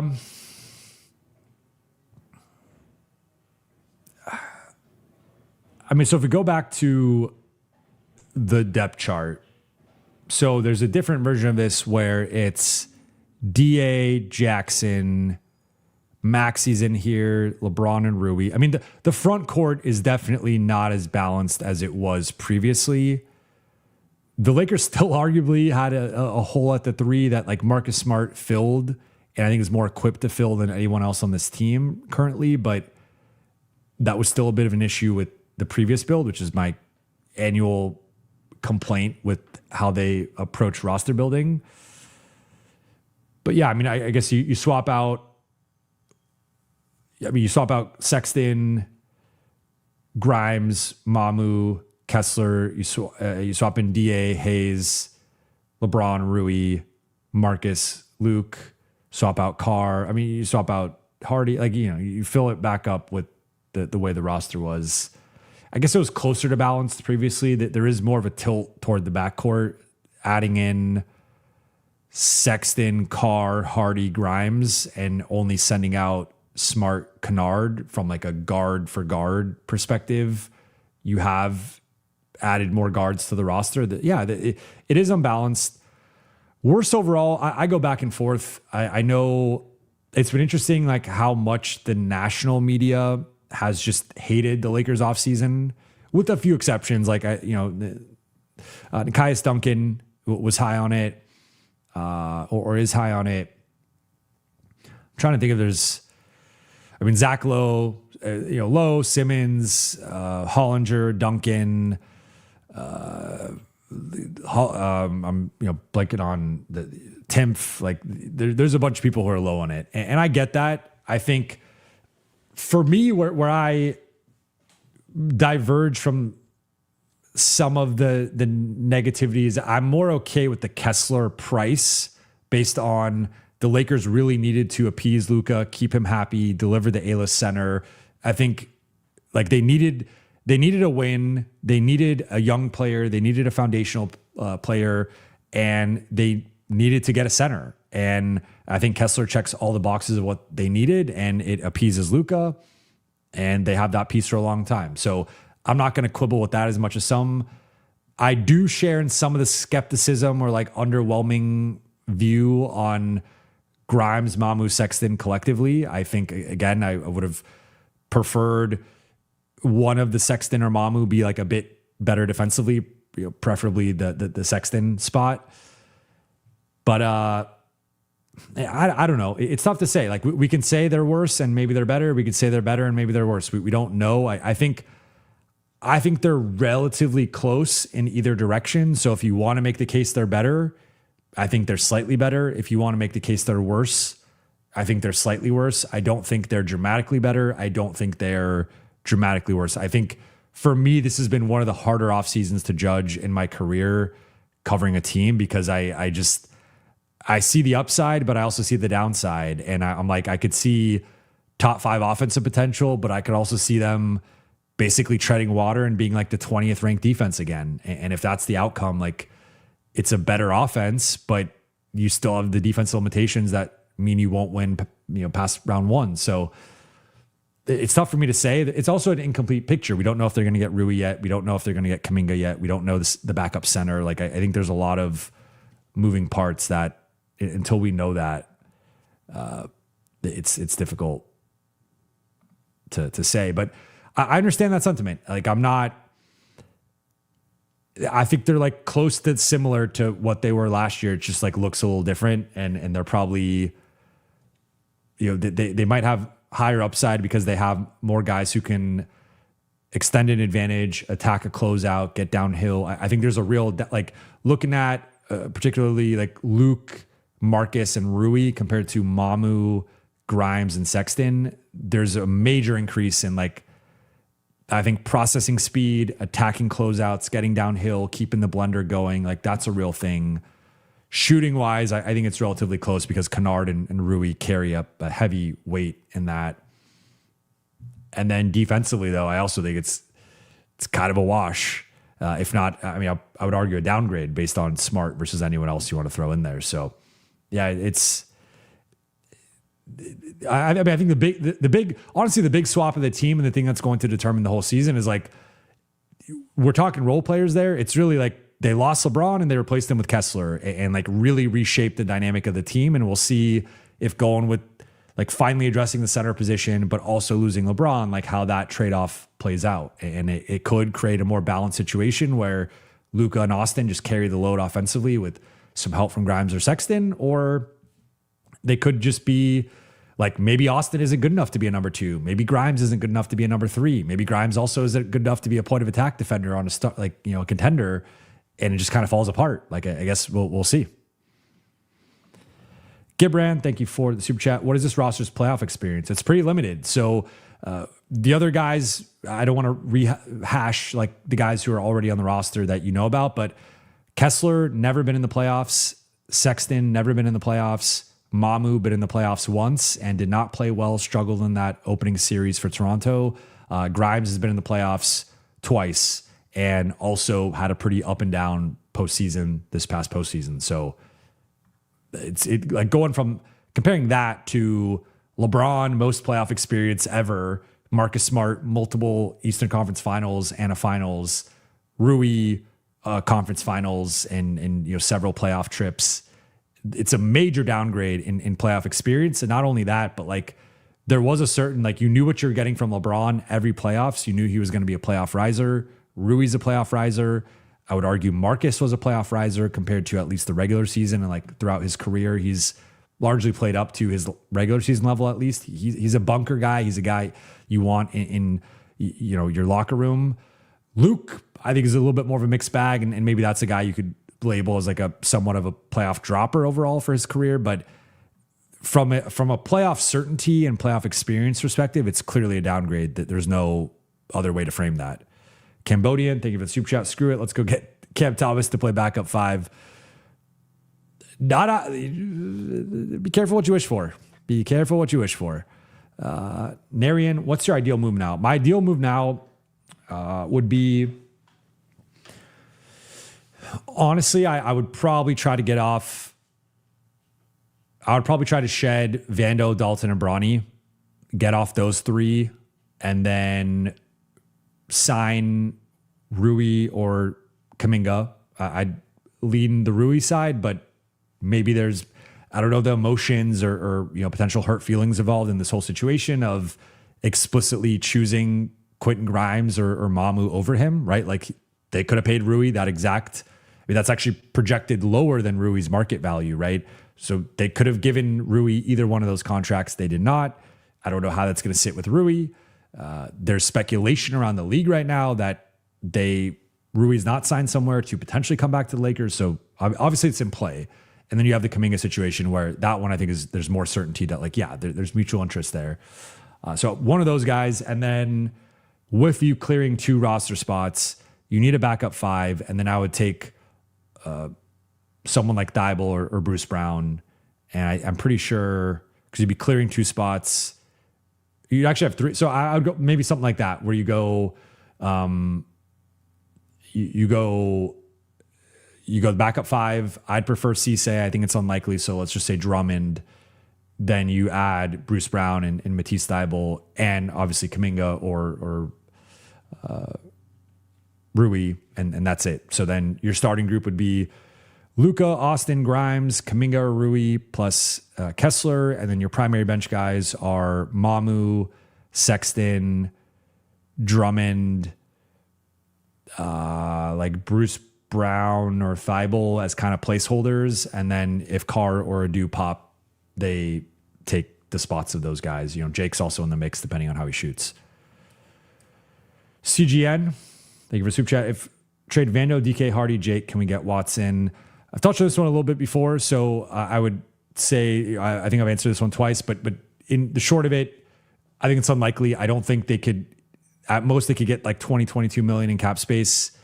And I think that's a little too low for Denver to not match. So I think Denver would match. One of one, BZ, is a sign and trade for Lou Dort still out of reach? Yeah, because Lou Dort's not a free agent. They opted him in with the team option. They could technically trade him, but yeah. And then Chuck, what happened to Hayes? And this year's Lakers are looking like a shit show. Well, Hayes ended up rescinding Hayes' rights, because if you look at, again, to fit the salary in there, I mean, I'll pull it up here quickly before I answer the final question. If you look at the Lakers' salary here, I'll put Austin to the side because he's on the cap hold with the cap space stuff, but Kessler 30.2, Grimes basically 14, so that's 44.2 roughly, and then Mamu 12, that's 56 nearly 12.1. That's $56.3 million. The Lakers had roughly 52 in cap space, so they needed to rescind Jackson's rights to even fit those guys in, because Jackson allowed them to go from 48 to 52.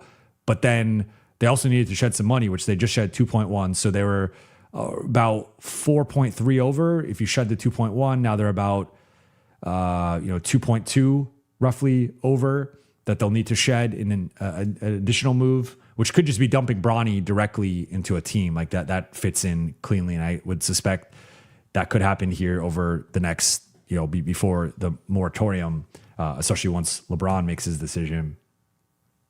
So I think with Jackson, it was just they rescinded the rights. They could only offer him a minimum at that point. Once they committed, they spent all their cap space on the players they signed, Kessler, Mamu, and Grimes. They used their room exception, the full thing on Colin Sexton, or close to the full thing on Colin Sexton. It was the full thing, Colin Sexton. And all they had left was minimums for Jackson. So Jackson dipped because he was getting paid below market value. Like I even think his market value is probably higher than what he got, but it was going to be like make $3.5 million or make $6 million per year, and he chose 6.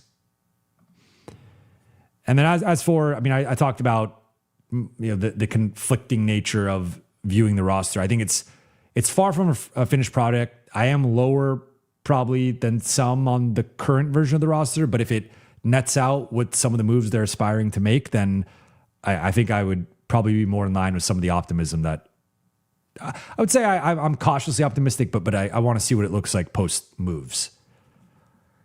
And then final one here from Fuji. Thank you for the super chat. Lakers got the best players available in their roles and maybe did not think the wing prospects were as good comparatively. Sexton is better as a 6-man scorer than Oubre is as a 3-and-D option. That is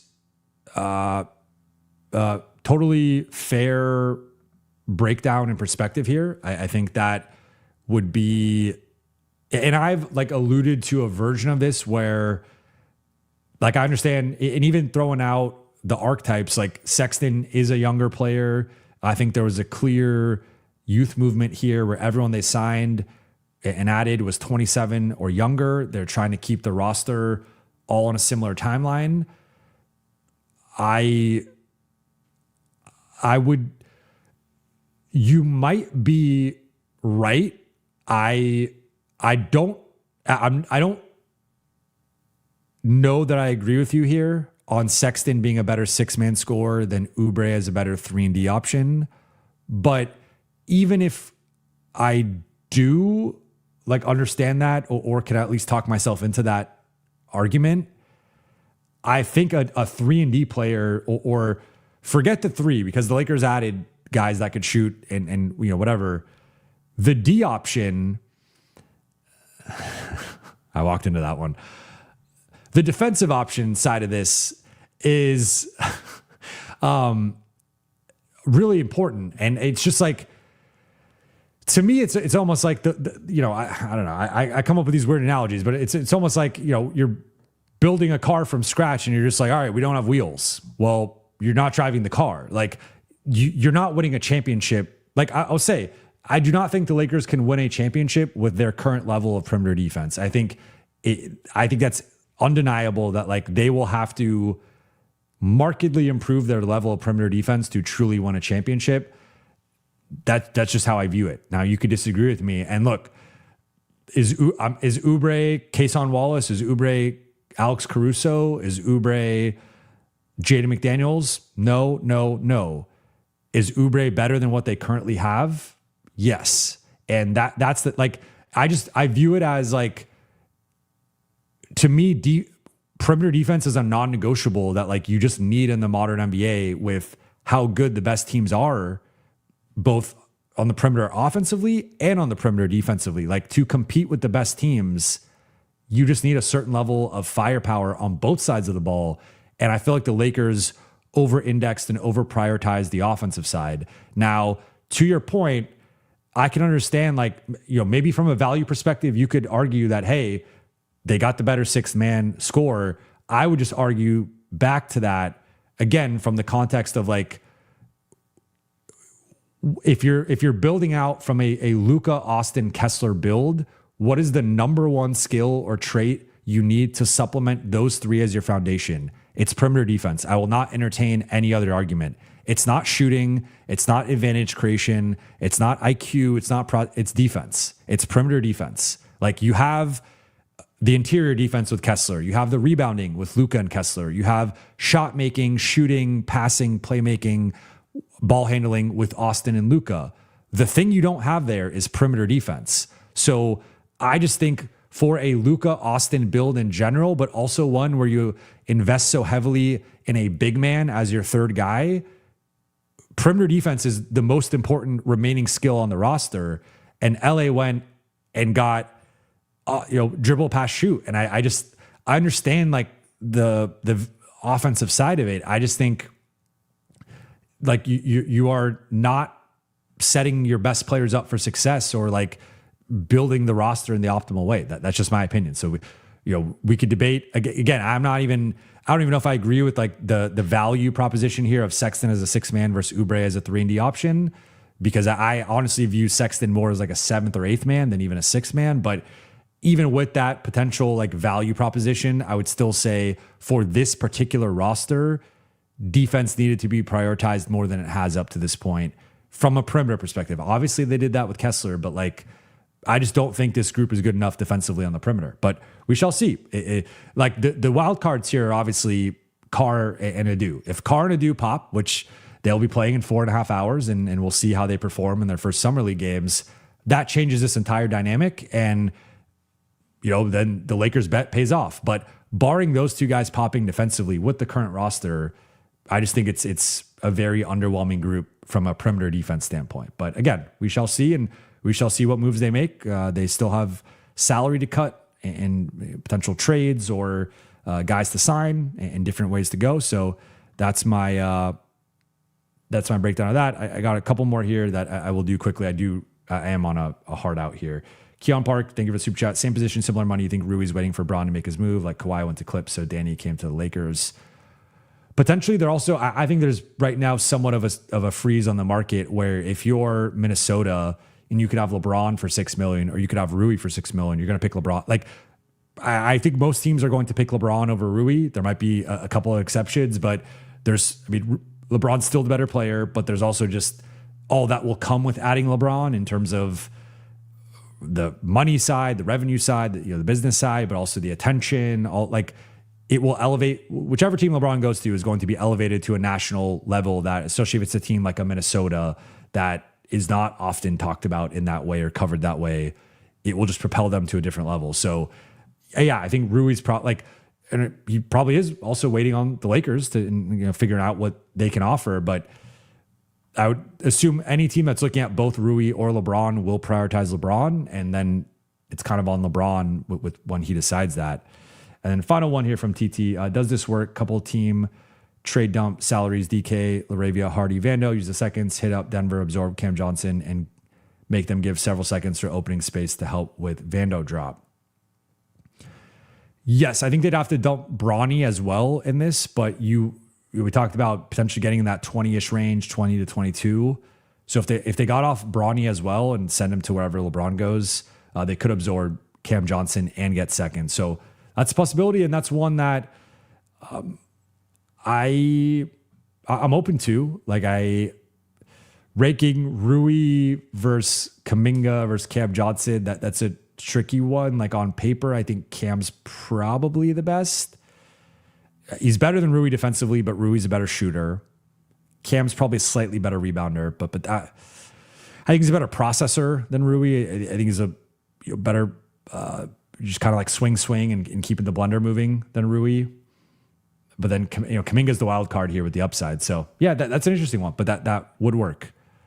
We got one more here. Tony Hawk, any chance of getting Peyton Watson? Love your show. Keep doing what you do. I appreciate that.